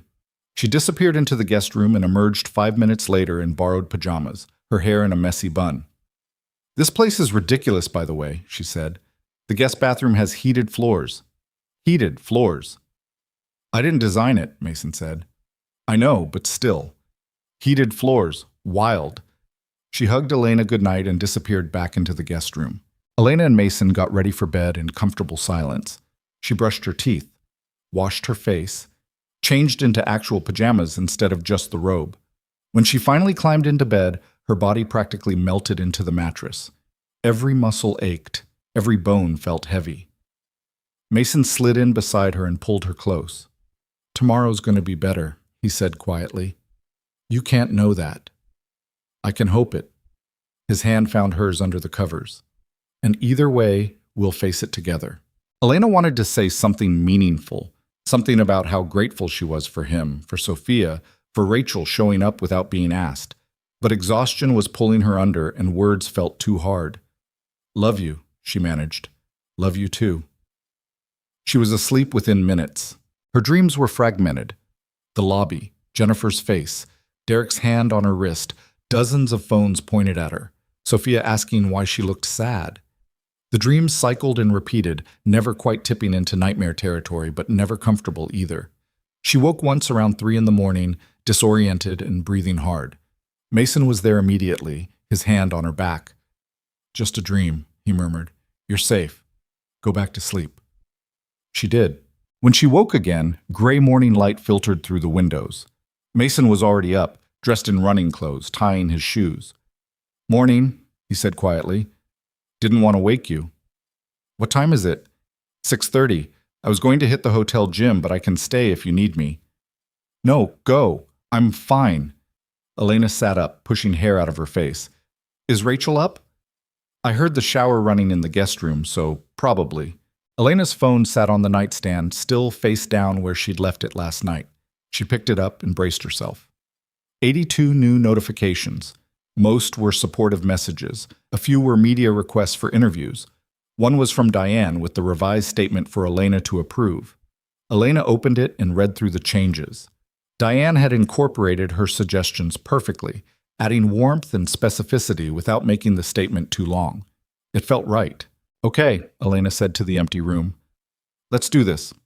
She sent Diane the approval and permission to release it. Within minutes, Diane responded, "Posted to your Twitter and LinkedIn. Press release going out to major outlets now. You did the right thing." Elena set her phone down and got out of bed. Time to face the day. Rachel was in the kitchen when Elena emerged, making coffee like she owned the place. "Morning," Rachel said. "Sleep okay?" "Mostly. You?" Those heated floors helped. Rachel poured 2 mugs and handed one to Elena. "So what's the plan for today?" "I just approved a statement. It'll be public in the next hour or so. After that," Elena trailed off. "I have no idea." "Want to get out of the hotel? Go somewhere? Do something normal?" The thought of leaving the suite felt overwhelming, but staying here, refreshing Twitter all day, watching the reactions roll in, that felt worse. "Yeah," Elena said. "Let's get out of here." They waited until Mason got back from his run, until Sophia was up and dressed, until the morning routine had settled into something approaching normal. Then Elena checked her phone one more time. Her statement was live, already shared thousands of times. The responses were rolling in fast: support, criticism, debate, discussion. Today I experienced firsthand the kind of class discrimination that happens every day to countless people who don't have the platform to speak out. I was judged, dismissed, and physically removed from a building simply because I didn't look wealthy enough. This isn't just about me. It's about a culture that values appearance over humanity, that treats dignity as something you have to earn through the right clothes or the right look. I want to be clear. Most of the hotel staff were professional and kind. This was the failure of a few individuals who made assumptions based on my appearance. But those assumptions revealed something deeper. A belief that respect should be conditional, that some people deserve kindness and others don't, based solely on how they look. No one should have to dress a certain way to be treated with basic human decency. The person in worn jeans might be a CEO. They might be a teacher, a parent, someone working 3 jobs to make ends meet. It shouldn't matter. Respect shouldn't come with a price tag. I'm using my platform to say this: we can do better. We must do better. And I hope my experience can spark real conversation about how we treat each other, especially in spaces where wealth and status are assumed to matter more than humanity. Elena read it 3 times. Then she closed the app and put her phone in her pocket. "Ready?" Mason asked. "Ready." They left the suite together, Elena, Mason, Sophia, and Rachel, and headed toward the elevator. Elena didn't know what would happen next, didn't know if her statement would matter or just be another voice in a crowded conversation. But she'd said what she needed to say, and for now, that was enough. The private elevator descended in silence. Elena watched the floor numbers tick downward, her stomach doing uncomfortable things that had nothing to do with the motion. 68, 67, 66. Each number brought them closer to the lobby where yesterday had happened. "We could take the service elevator," Mason said quietly, reading her tension. Elena shook her head. "No, I'm not sneaking out of here like I did something wrong." Rachel squeezed her hand. Sophia was chattering about whether they might see any jellyfish at the aquarium, their planned destination for the morning, blissfully unaware of the knot in Elena's chest. The elevator slowed, stopped. The door slid open onto the lobby. Elena stepped out and immediately felt every eye in the space turn toward her. The lobby looked the same. Same marble floors polished to a mirror shine. Same crystal chandeliers. Same leather furniture arranged in careful conversation clusters. But everything felt different now, charged, like the air before a thunderstorm. A woman near the concierge desk whispered something to her companion. Both of them stared. A businessman waiting for the regular elevators did a visible double-take, his phone halfway out of his pocket. Elena forced herself to keep walking. Mason's hand found the small of her back, steady and warm. "Mrs. Reed." A voice stopped them halfway across the lobby. Elena turned. A young woman in hotel uniform, couldn't be older than 25, stood a few feet away, wringing her hands nervously. Her name tag read Amy Chen, front desk. "I just wanted to say," Amy began, her voice shaking slightly, "I'm so sorry about what happened yesterday. Jennifer trained me when I started here, and I always thought she was professional, but what she did to you was awful. It doesn't represent how most of us feel." Elena felt her throat tighten. "Thank you, Amy. That means a lot. I read your statement this morning, the part about treating everyone with respect regardless of how they look." Amy's hands twisted together. "My mom cleans houses for a living. She wears old clothes to work because she's going to get them dirty anyway. And people treat her like she's invisible sometimes, like she doesn't matter because she doesn't look important." Amy's eyes were bright with unshed tears. "So thank you for saying what you said. It matters to people like my mom who don't have platforms." "Your mom matters," Elena said firmly. "Her work matters. Tell her I said so." Amy nodded, blinking rapidly. "I will. Thank you." She hurried back toward the front desk. Elena watched her go, feeling something loosen in her chest. "See?" Rachel murmured. "You did the right thing." They made it outside without further incident.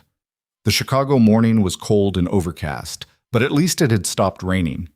Mason's driver was waiting with the car, an SUV because Sophia needed a car seat, and Mason refused to use anything that didn't have every safety feature known to mankind. The drive to the Shed Aquarium took 20 minutes through downtown traffic. Sophia kept up a running commentary about marine life facts, occasionally pausing to point out interesting architecture or people on the sidewalk. Elena's phone buzzed continuously in her pocket. She ignored it. The aquarium was crowded for a Thursday morning. School groups and families and tourists bundled against the cold. They made their way through the entrance, past the Caribbean reef exhibit where Sophia immediately pressed her face against the glass to watch a sea turtle glide past. "Did you know sea turtles can hold their breath for up to 7 hours?" Sophia said, her breath fogging the glass. "I did not," Mason said. "Most people don't. It's because they can slow their heart rate down to conserve oxygen. It's called bradycardia." "Of course it is," Rachel muttered, grinning. They wandered through the exhibits. Sophia darted from tank to tank, absorbing information from the placards faster than most adults could read them. Elena found herself relaxing despite everything. The dim lighting, the sound of water, the schools of fish moving in synchronized patterns. It was meditative. Her phone buzzed again. She pulled it out to silence it completely and saw a text from Diane. "Your statement is blowing up. Interview requests from CNN, NBC, Washington Post. How do you want to handle?" Elena stared at the message. Part of her wanted to say yes to everything. Use this moment while people were paying attention. Make it mean something. But another part just wanted to watch jellyfish with Sophia. She typed back, "No interviews today. Maybe next week. We'll let you know." "Work stuff?" Mason asked. "Diane wants to set up interviews. I told her not today." "Good." They moved to the jellyfish exhibit, Sophia's favorite. The cylindrical tanks glowed with ethereal light, jellyfish pulsing through the water like living parachutes. Sophia stood transfixed, watching a Pacific sea nettle drift past. "They're basically brainless," Sophia said. "No brain, no heart, no bones, just a nerve net and instinct." But they've survived for over 500 million years, longer than almost anything else. Sometimes not thinking too hard is an evolutionary advantage, Rachel said, shooting a meaningful look at Elena. Elena stuck her tongue out at her. They spent 2 hours at the aquarium. By the time they emerged back into the gray Chicago afternoon, Sophia had memorized at least 15 new facts and was already planning their next visit to see the beluga whales when they weren't napping. Lunch? Mason suggested. Pizza, Sophia voted immediately. There's a place near here, Rachel said, unless you want somewhere fancy. Pizza sounds perfect, Elena said. The restaurant was crowded and loud and gloriously normal. They crammed into a booth, ordered more food than 4 people could reasonably eat, and talked about everything except what had happened yesterday. Sophia was in the middle of explaining the difference between squid and cuttlefish when Elena's phone rang. Not a text buzz. An actual call. She glanced at the screen. Unknown number. Probably a reporter, she said, declining it. It rang again immediately. Different unknown number. Then a text from a number she didn't recognize. Miss Brooks, this is Vanessa Kim from NBC News. I'd love to speak with you about your experience and the broader implications for the hospitality industry. Would you have time for a brief call? Elena showed Mason the message. You don't have to respond, he said. I know. But the thing was, part of her wanted to take this moment and shape it into something that mattered beyond just her personal humiliation. Can we talk about it later? Elena asked. After lunch? Of course. They finished eating. Sophia got marinara sauce on her face and shirt. Rachel told increasingly ridiculous stories about her job at a tech startup where apparently no one understood how anything worked. Mason stole food off everyone's plates because he always ordered the wrong thing and then wanted what everyone else had. It was normal. Blessedly, wonderfully normal. Until they were walking back to the car and a woman on the sidewalk stopped directly in front of them. You're her, the woman said. Not a question, an accusation. Elena's stomach dropped. The woman was maybe 40, wearing a business suit, carrying a leather briefcase. Professional, put together, and currently looking at Elena like she was something stuck to the bottom of her shoe. Excuse me? Elena said. You're the woman from the hotel, the one claiming she was discriminated against. The woman's lip curled. I saw your statement, saw the videos, and honestly, I think you're making a mountain out of a molehill. Mason stepped forward, positioning himself partially in front of Elena. I think you should keep walking. I have a right to my opinion. The woman's voice was getting louder. People were starting to notice. She shows up to a 5-star hotel looking like a homeless person and then acts shocked when security questions her? Give me a break. She's my wife, Mason said, his voice deadly quiet. She has every right to enter my hotel wearing whatever she wants. And you need to leave. Now. Or what? You'll have me dragged out too? The woman laughed, sharp and mean. You people with your victim complexes, always looking for something to be offended about. Rachel had pulled Sophia back, shielding her from the confrontation. Sophia's eyes were wide, confused. Elena felt rage building in her chest, hot and bright and demanding release. But she also saw the phone, saw another bystander filming this encounter, saw how this would look if she lost her temper. You're entitled to your opinion, Elena said, forcing her voice to stay level. But maybe don't share it with strangers on the street, especially in front of a child. She gestured to Sophia. The woman glanced at Sophia, and something flickered across her face. Shame, maybe, but it hardened quickly back into defensiveness. Just saying what everyone's thinking, the woman muttered. Then she walked away, heels clicking against the sidewalk. Elena stood frozen, adrenaline dumping into her system with nowhere to go. You okay? Mason's hand found her shoulder. I'm fine. Elena, I said I'm fine. Her voice came out sharper than intended. She took a breath. Sorry, I'm fine. Let's just go. They made it to the car. Sophia climbed into her car seat, unusually quiet. Elena? Sophia's small voice came from the back seat as Mason started driving. Why was that lady so mean to you? Elena twisted in her seat to look at her stepdaughter. Sometimes people disagree about things and they express it in not very nice ways. But she said you looked homeless. That's not true. You don't look homeless. I know, sweetie.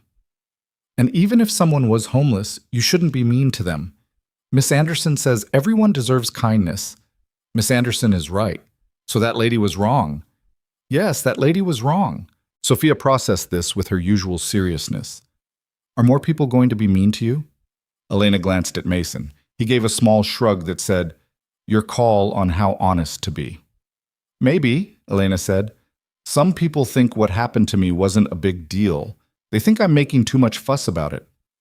Are you? I don't think so. But that's for each person to decide. Well, I think those people are factually incorrect, Sophia declared. What happened was mean and wrong, and they shouldn't have done it. Thank you, sweetie.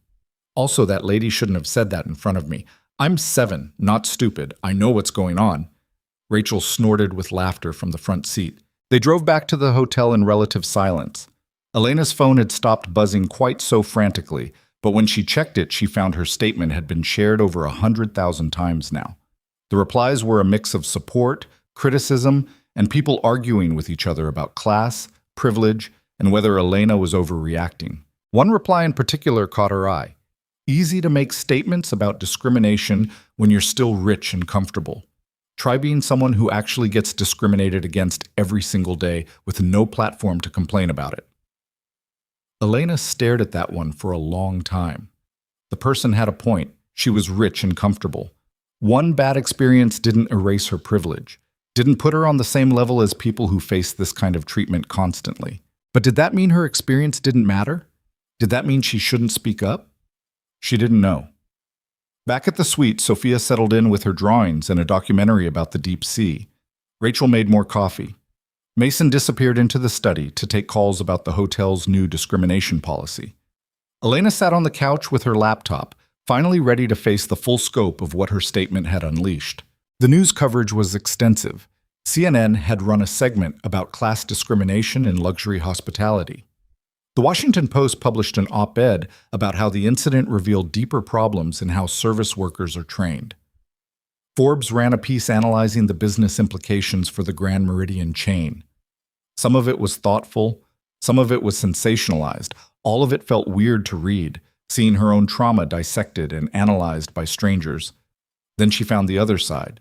A blog post titled "Elena Brooks and the Victimhood Olympics" argued she was leveraging a minor incident for attention. A YouTube video with 200,000 views claimed the whole thing was staged for publicity. Twitter threads picked apart everything from her clothing choices to her statement's word count, finding fault with all of it. And the comments were brutal. Rich people really think being questioned is the same as oppression, LMAO. She could end world hunger with her money, but instead cries because a security guard did his job.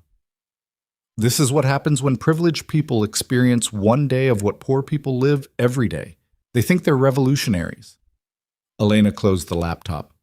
Don't read the comments, Rachel said from the kitchen doorway. Nothing good ever comes from reading the comments. Too late. Yeah, I can see that. Rachel sat down beside her. Look, people are going to have opinions. That's inevitable. You can't control what strangers on the internet think. I know. But you can control what you do next. And you have options. Rachel counted on her fingers. Option 1. Retreat. Delete your statement, go quiet, let this blow over. Option 2. Engage. Do the interviews, keep the conversation going, try to shape it. Option 3. Something in between. Selective engagement when you feel like it, silence when you don't. What would you do? Elena asked. Honestly, I'd probably rage tweet at everyone being mean and make it worse. Rachel grinned, which is why you shouldn't ask me for advice. Fair point. Mason emerged from the study, rubbing his eyes. Richard just sent over the employee audit results. And? 12 people witnessed what happened to you and did nothing. Didn't call it in, didn't intervene, just stood there. His jaw clenched. I'm requiring all 12 to go through mandatory retraining on discrimination and bystander intervention. If any of them refuse, they're done. That seems fair. Fair would be firing all of them. But I'm trying to be measured about this. Mason sat down on Elena's other side. I also heard from the head of the National Hotel Association. They want to discuss implementing industry-wide training standards based on what happened. Use this as a catalyst for actual change. Elena felt something shift in her chest. Really? Really? They're not happy about the bad publicity, but they recognize there's a real problem that needs addressing. Mason pulled out his phone and showed her an email. They want you involved in developing the standards, if you're interested. Elena read the email twice. The Hotel Association wanted her expertise as a CEO who'd experienced discrimination firsthand. They were proposing a task force to develop new training protocols, sensitivity standards, and accountability measures. This is huge, Rachel said, reading over Elena's shoulder. It could be, Mason agreed, or it could be performative corporate nonsense that goes nowhere. Hard to tell at this stage. But if it's real, Elena trailed off, thinking, if it's real, this could actually change how millions of people are treated in hotels across the country. That's the idea. Elena's phone rang again. This time she recognized the number. Her board chairman. I should take this, she said. She stepped into the bedroom for privacy. Thomas, hi. Elena, I wanted to check in. How are you holding up? Thomas Brennan's voice was warm, fatherly. He'd been her mentor when she first started in manufacturing, had championed her rise to CEO. I'm managing. It's been overwhelming. I can imagine. Listen, the board met this morning. We wanted you to know we're behind you 100%. Whatever you need, time off, resources, support, dealing with media, it's yours. Thank you. That means a lot.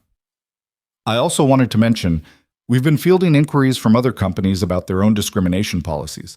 Apparently your statement struck a nerve. Several CEOs are asking how we handle these issues at our facilities. Elena sat down on the edge of the bed. And how do we handle them? Better than hotels, apparently, but probably not as well as we should. Thomas paused. I'm wondering if you'd be interested in developing a comprehensive anti-discrimination framework for our company, something that could serve as a model for the industry. You want me to turn my traumatic experience into a corporate policy? I want you to turn your traumatic experience into meaningful change. If you're up for it, no pressure.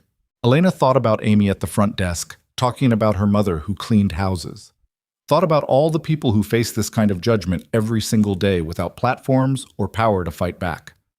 I'm up for it, she said. Good. We'll discuss details when you're back in the office.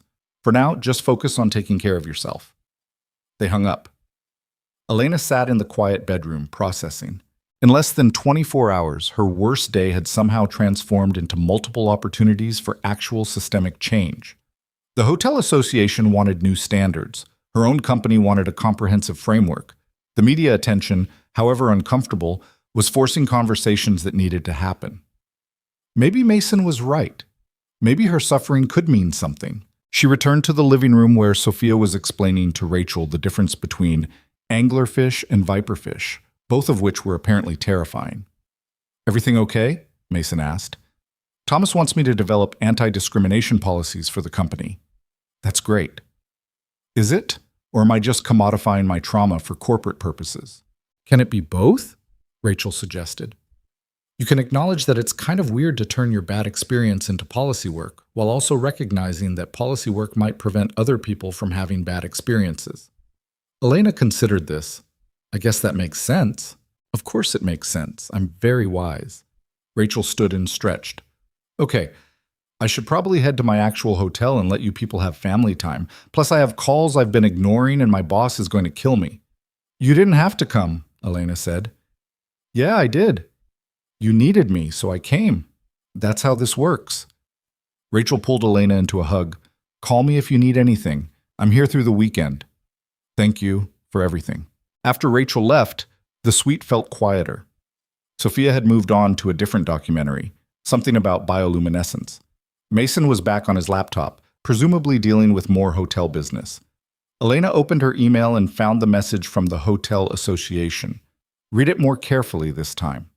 They wanted to meet next week, wanted to discuss concrete steps for industry change, wanted her input on training protocols, hiring standards, and accountability measures. It was real. This was actually happening. Her phone buzzed with a text from Diane. Good morning, America wants you for Monday. Can we make it work? Elena stared at the message for a long moment.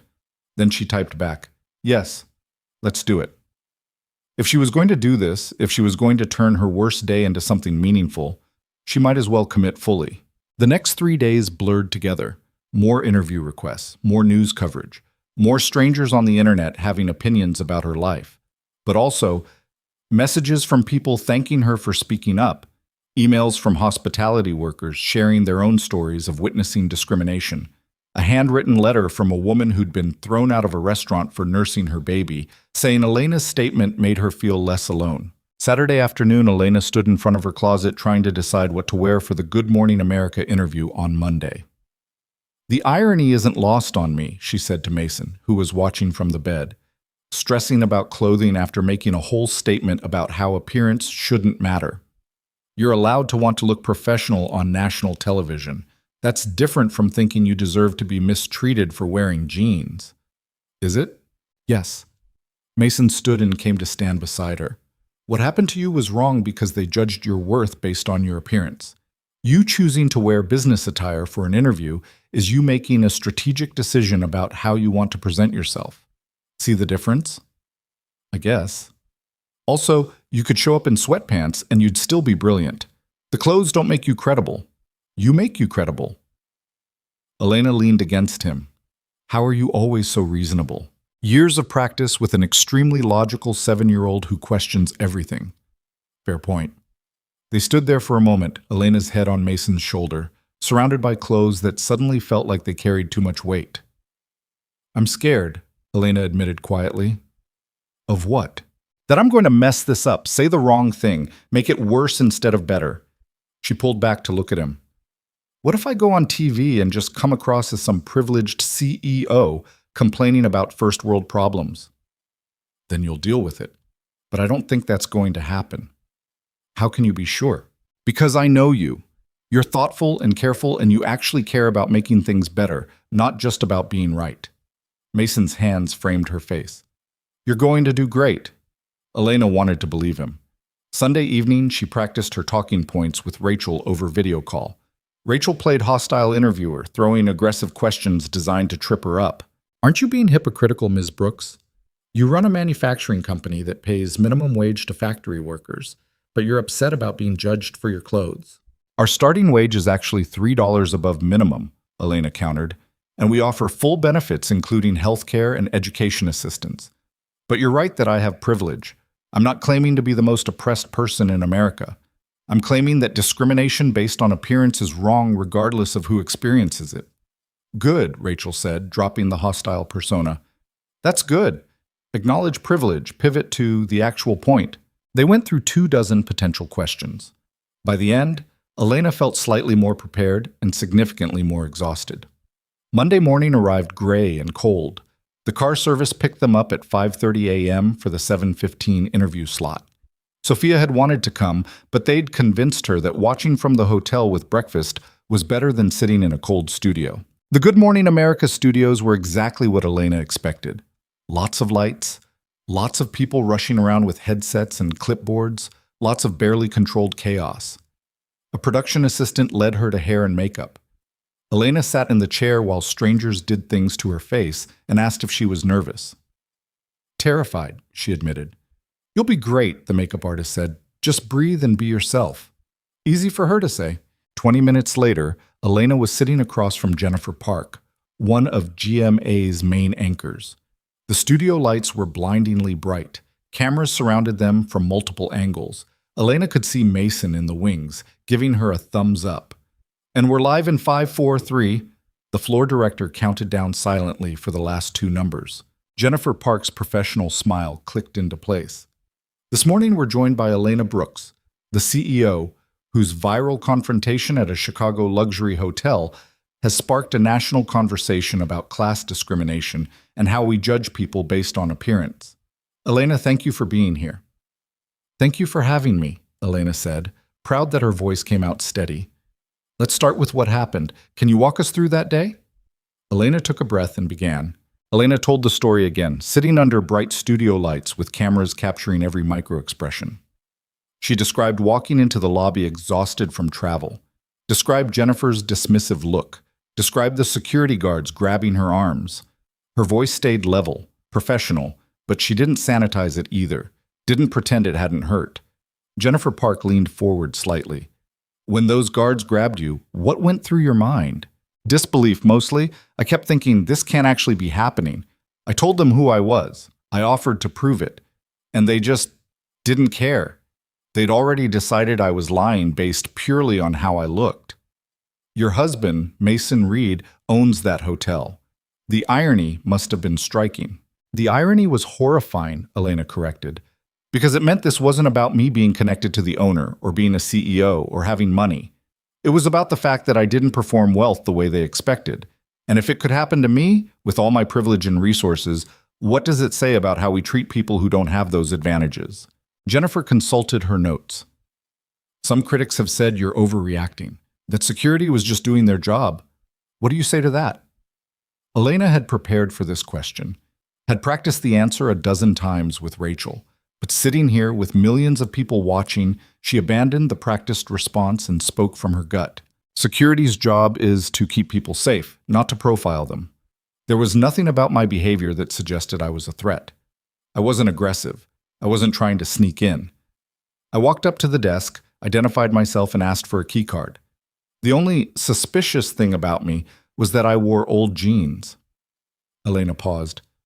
And honestly, even if I had been some random person off the street trying to talk my way into a luxury suite, the appropriate response is still not to physically drag someone out of a building while they're asking you to stop.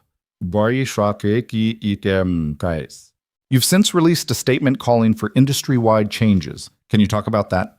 I've been in conversations with the National Hotel Association about developing new training standards. The goal is to ensure this doesn't happen to anyone else, not just in luxury hotels, but across the entire hospitality industry. Elena felt herself settling into the interview now, the nervousness fading.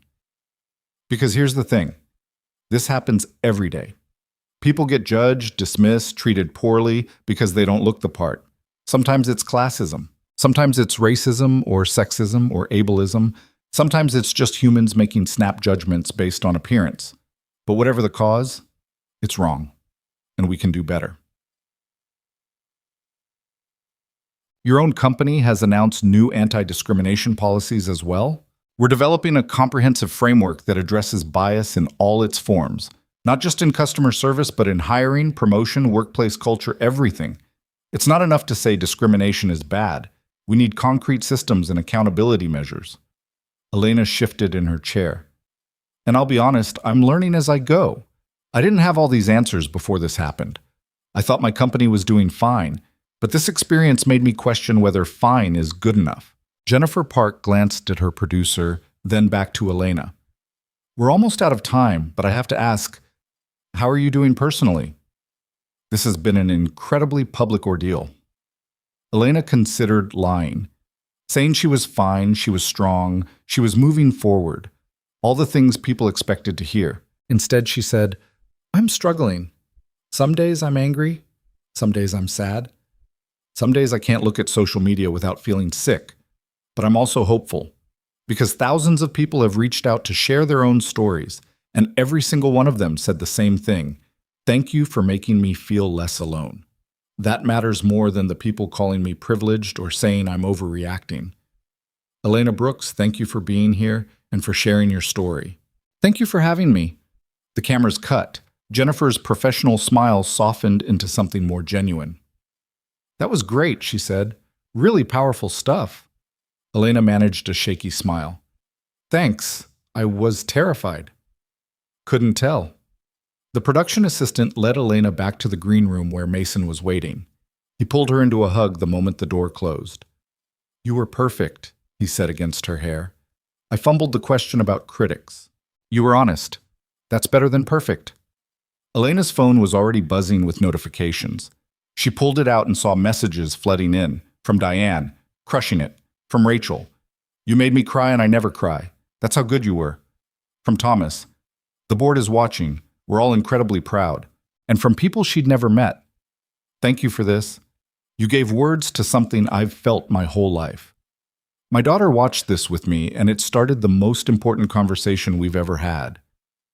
It's happening, Elena said, scrolling through the messages. People are actually listening. Of course they are. You gave them something real. The car ride back to the hotel was quiet. Elena felt wrung out, emotionally exhausted in a way that had nothing to do with the early morning. She just laid herself bare in front of millions of people, had admitted to struggling, to being hurt, to not having all the answers. It felt vulnerable and terrifying and somehow right. Back at the suite, Sophia ambushed them at the door. "You were on TV! We watched! You were so good!" Sophia was practically vibrating with excitement.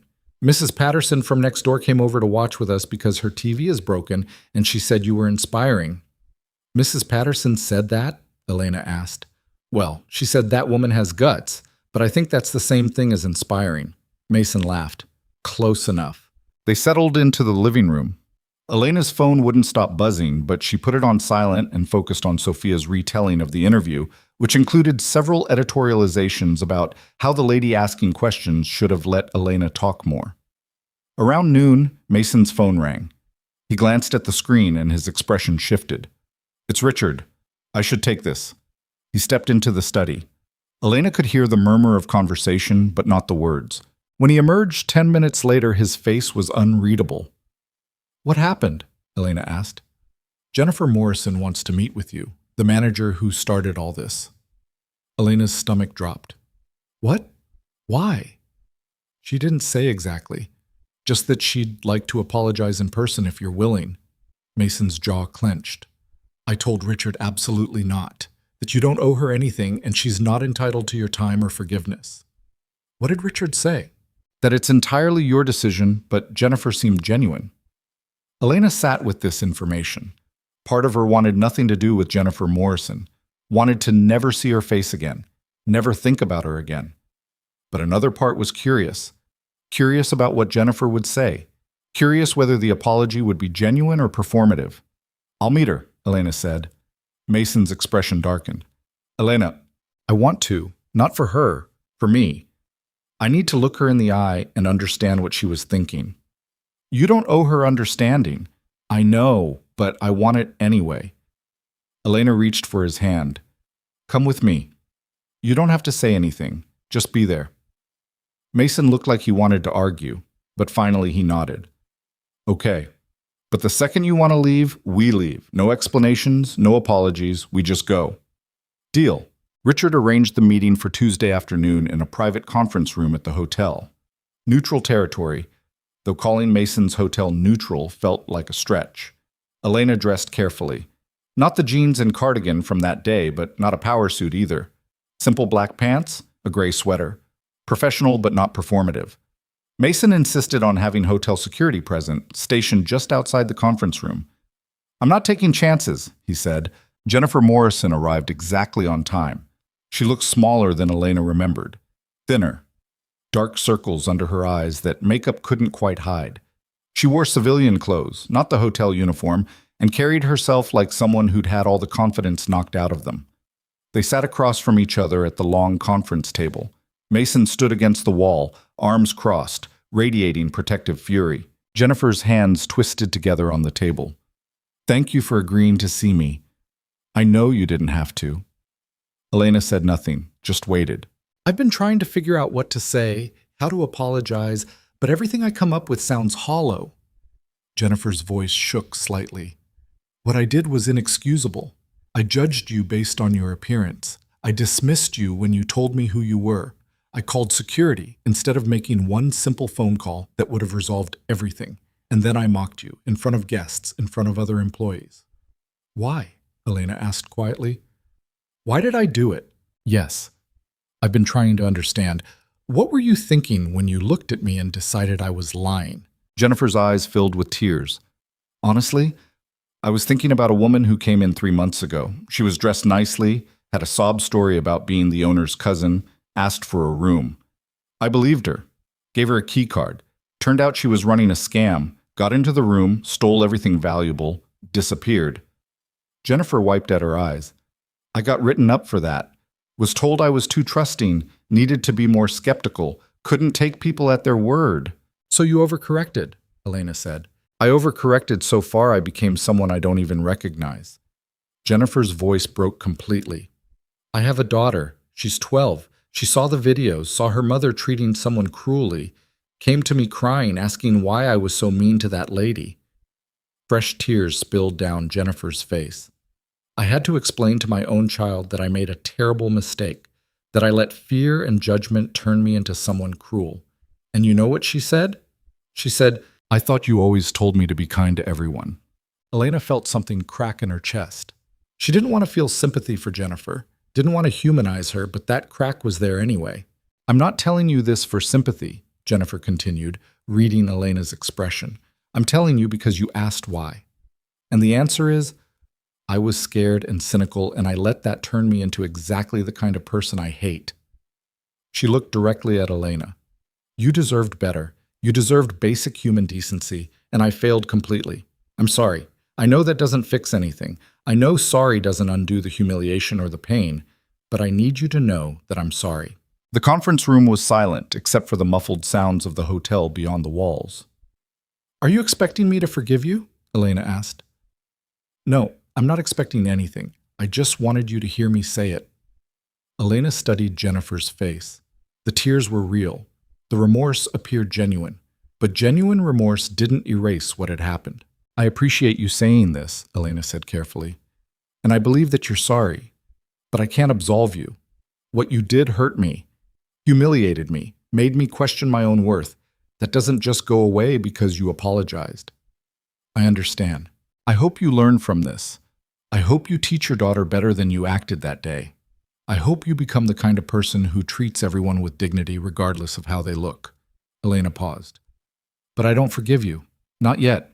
Maybe not ever. And I need you to be okay with that." Jennifer nodded, tears streaming freely now. "I am. I don't deserve your forgiveness." "It's not about deserving. It's about me needing time to heal." Elena stood. "Thank you for coming, for being honest.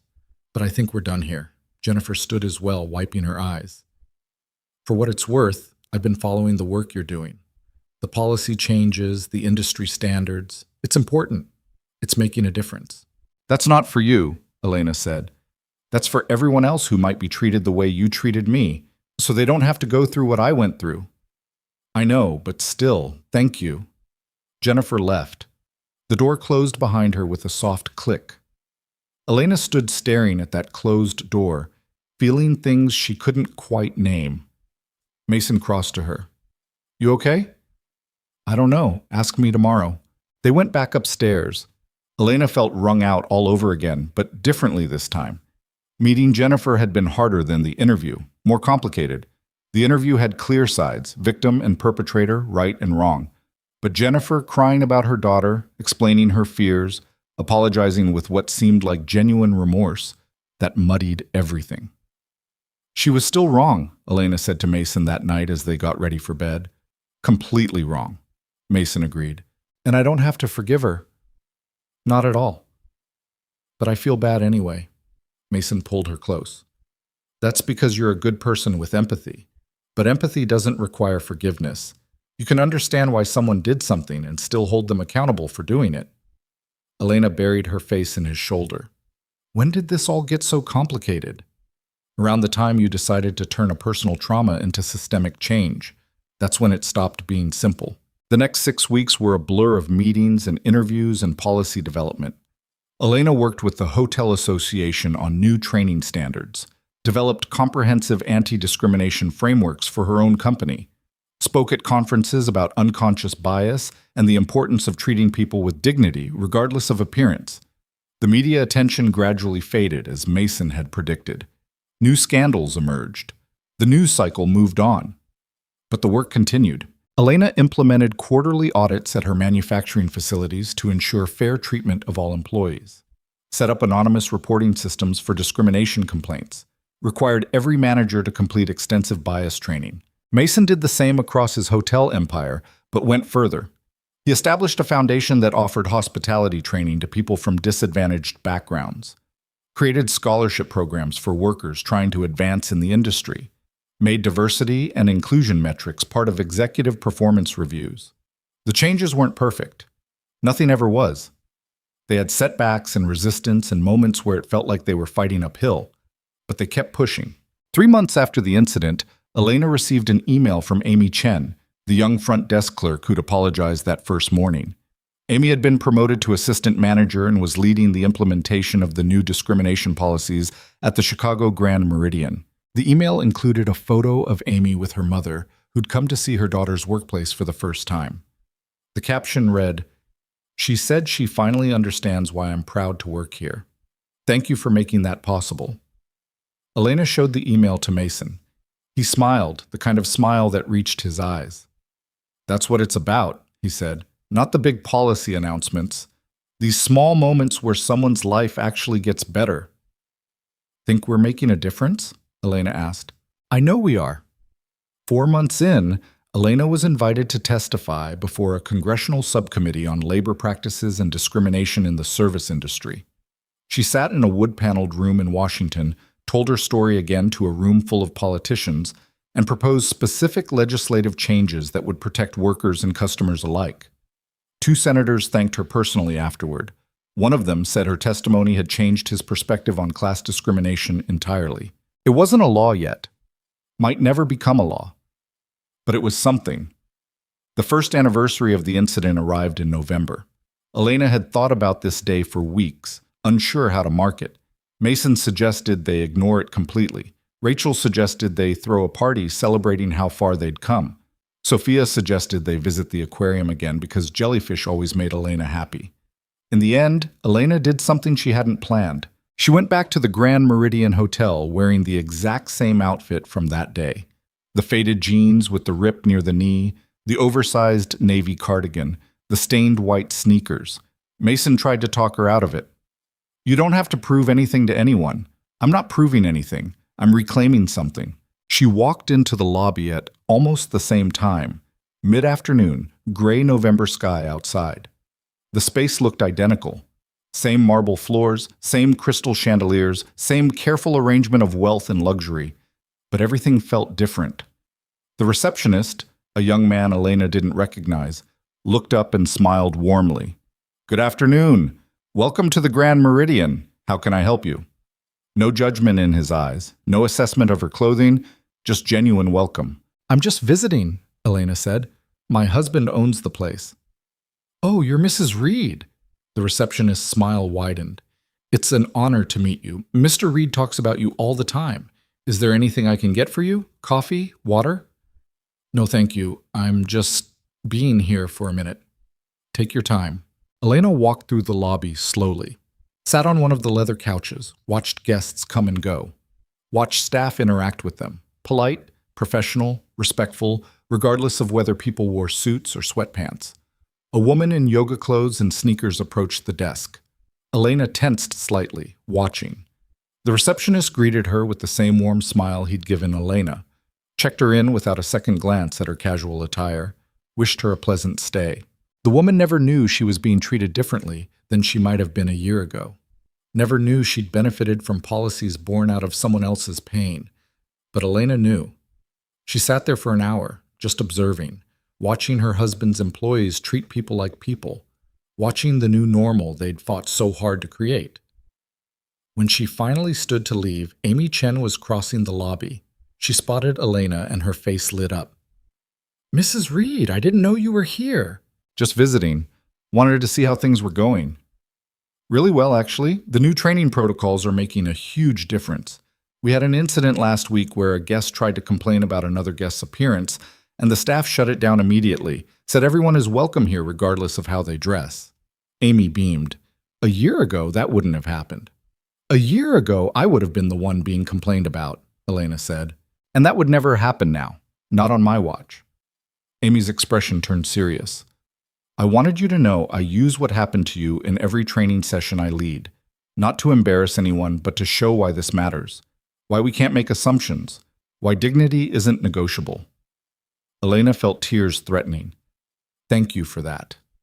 Thank you for turning something awful into something meaningful." They hugged. Elena left the hotel with something lighter in her chest than she'd carried in months. That evening, the whole family gathered for dinner at the suite. Elena, Mason, Sophia, and Rachel, who'd flown in for the anniversary. They didn't talk about the incident directly. Instead, they talked about Sophia's latest marine biology obsession, nautiluses, apparently, which were like octopuses, but with shells. They talked about Rachel's new relationship with someone she'd met at a coffee shop. They talked about Mason's plans to open 3 new hotels in cities that desperately needed economic development. Normal conversation. Normal life. After Sophia went to bed, the 3 adults sat on the balcony despite the cold, wrapped in blankets, looking out at Chicago's lights. "You changed something," Rachel said quietly. "You actually changed something real." "We changed something," Elena corrected. "It wasn't just me, but you started it. You could have stayed quiet, could have accepted the apologies and moved on. Instead, you made it matter."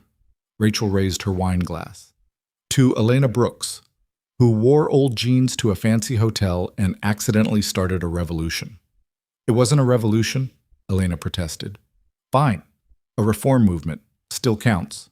They toasted.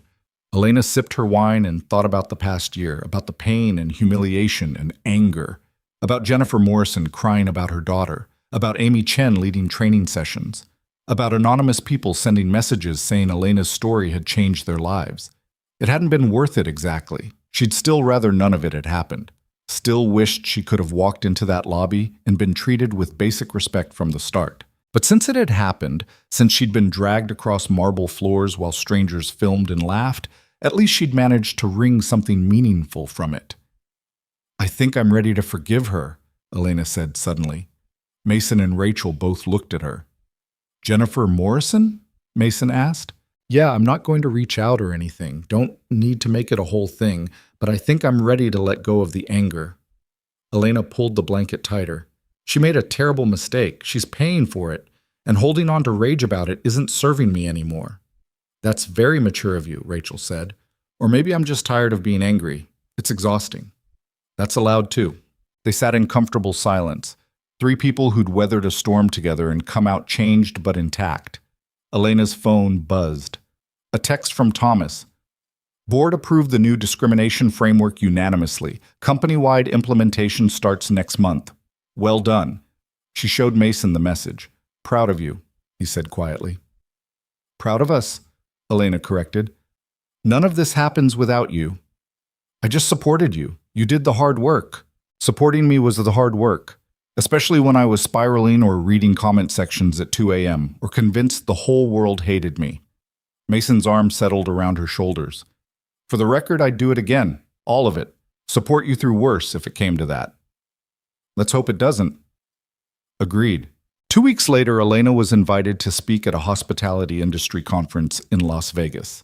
The ballroom held 3,000 people, hotel managers, executives, policymakers, all there to discuss the future of customer service.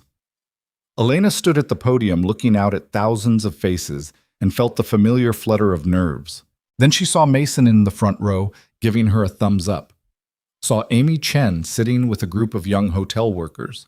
Saw Thomas and several of her board members scattered throughout the crowd. She took a breath and began. "A year ago, I was dragged out of a hotel for the crime of wearing old jeans." The room went silent.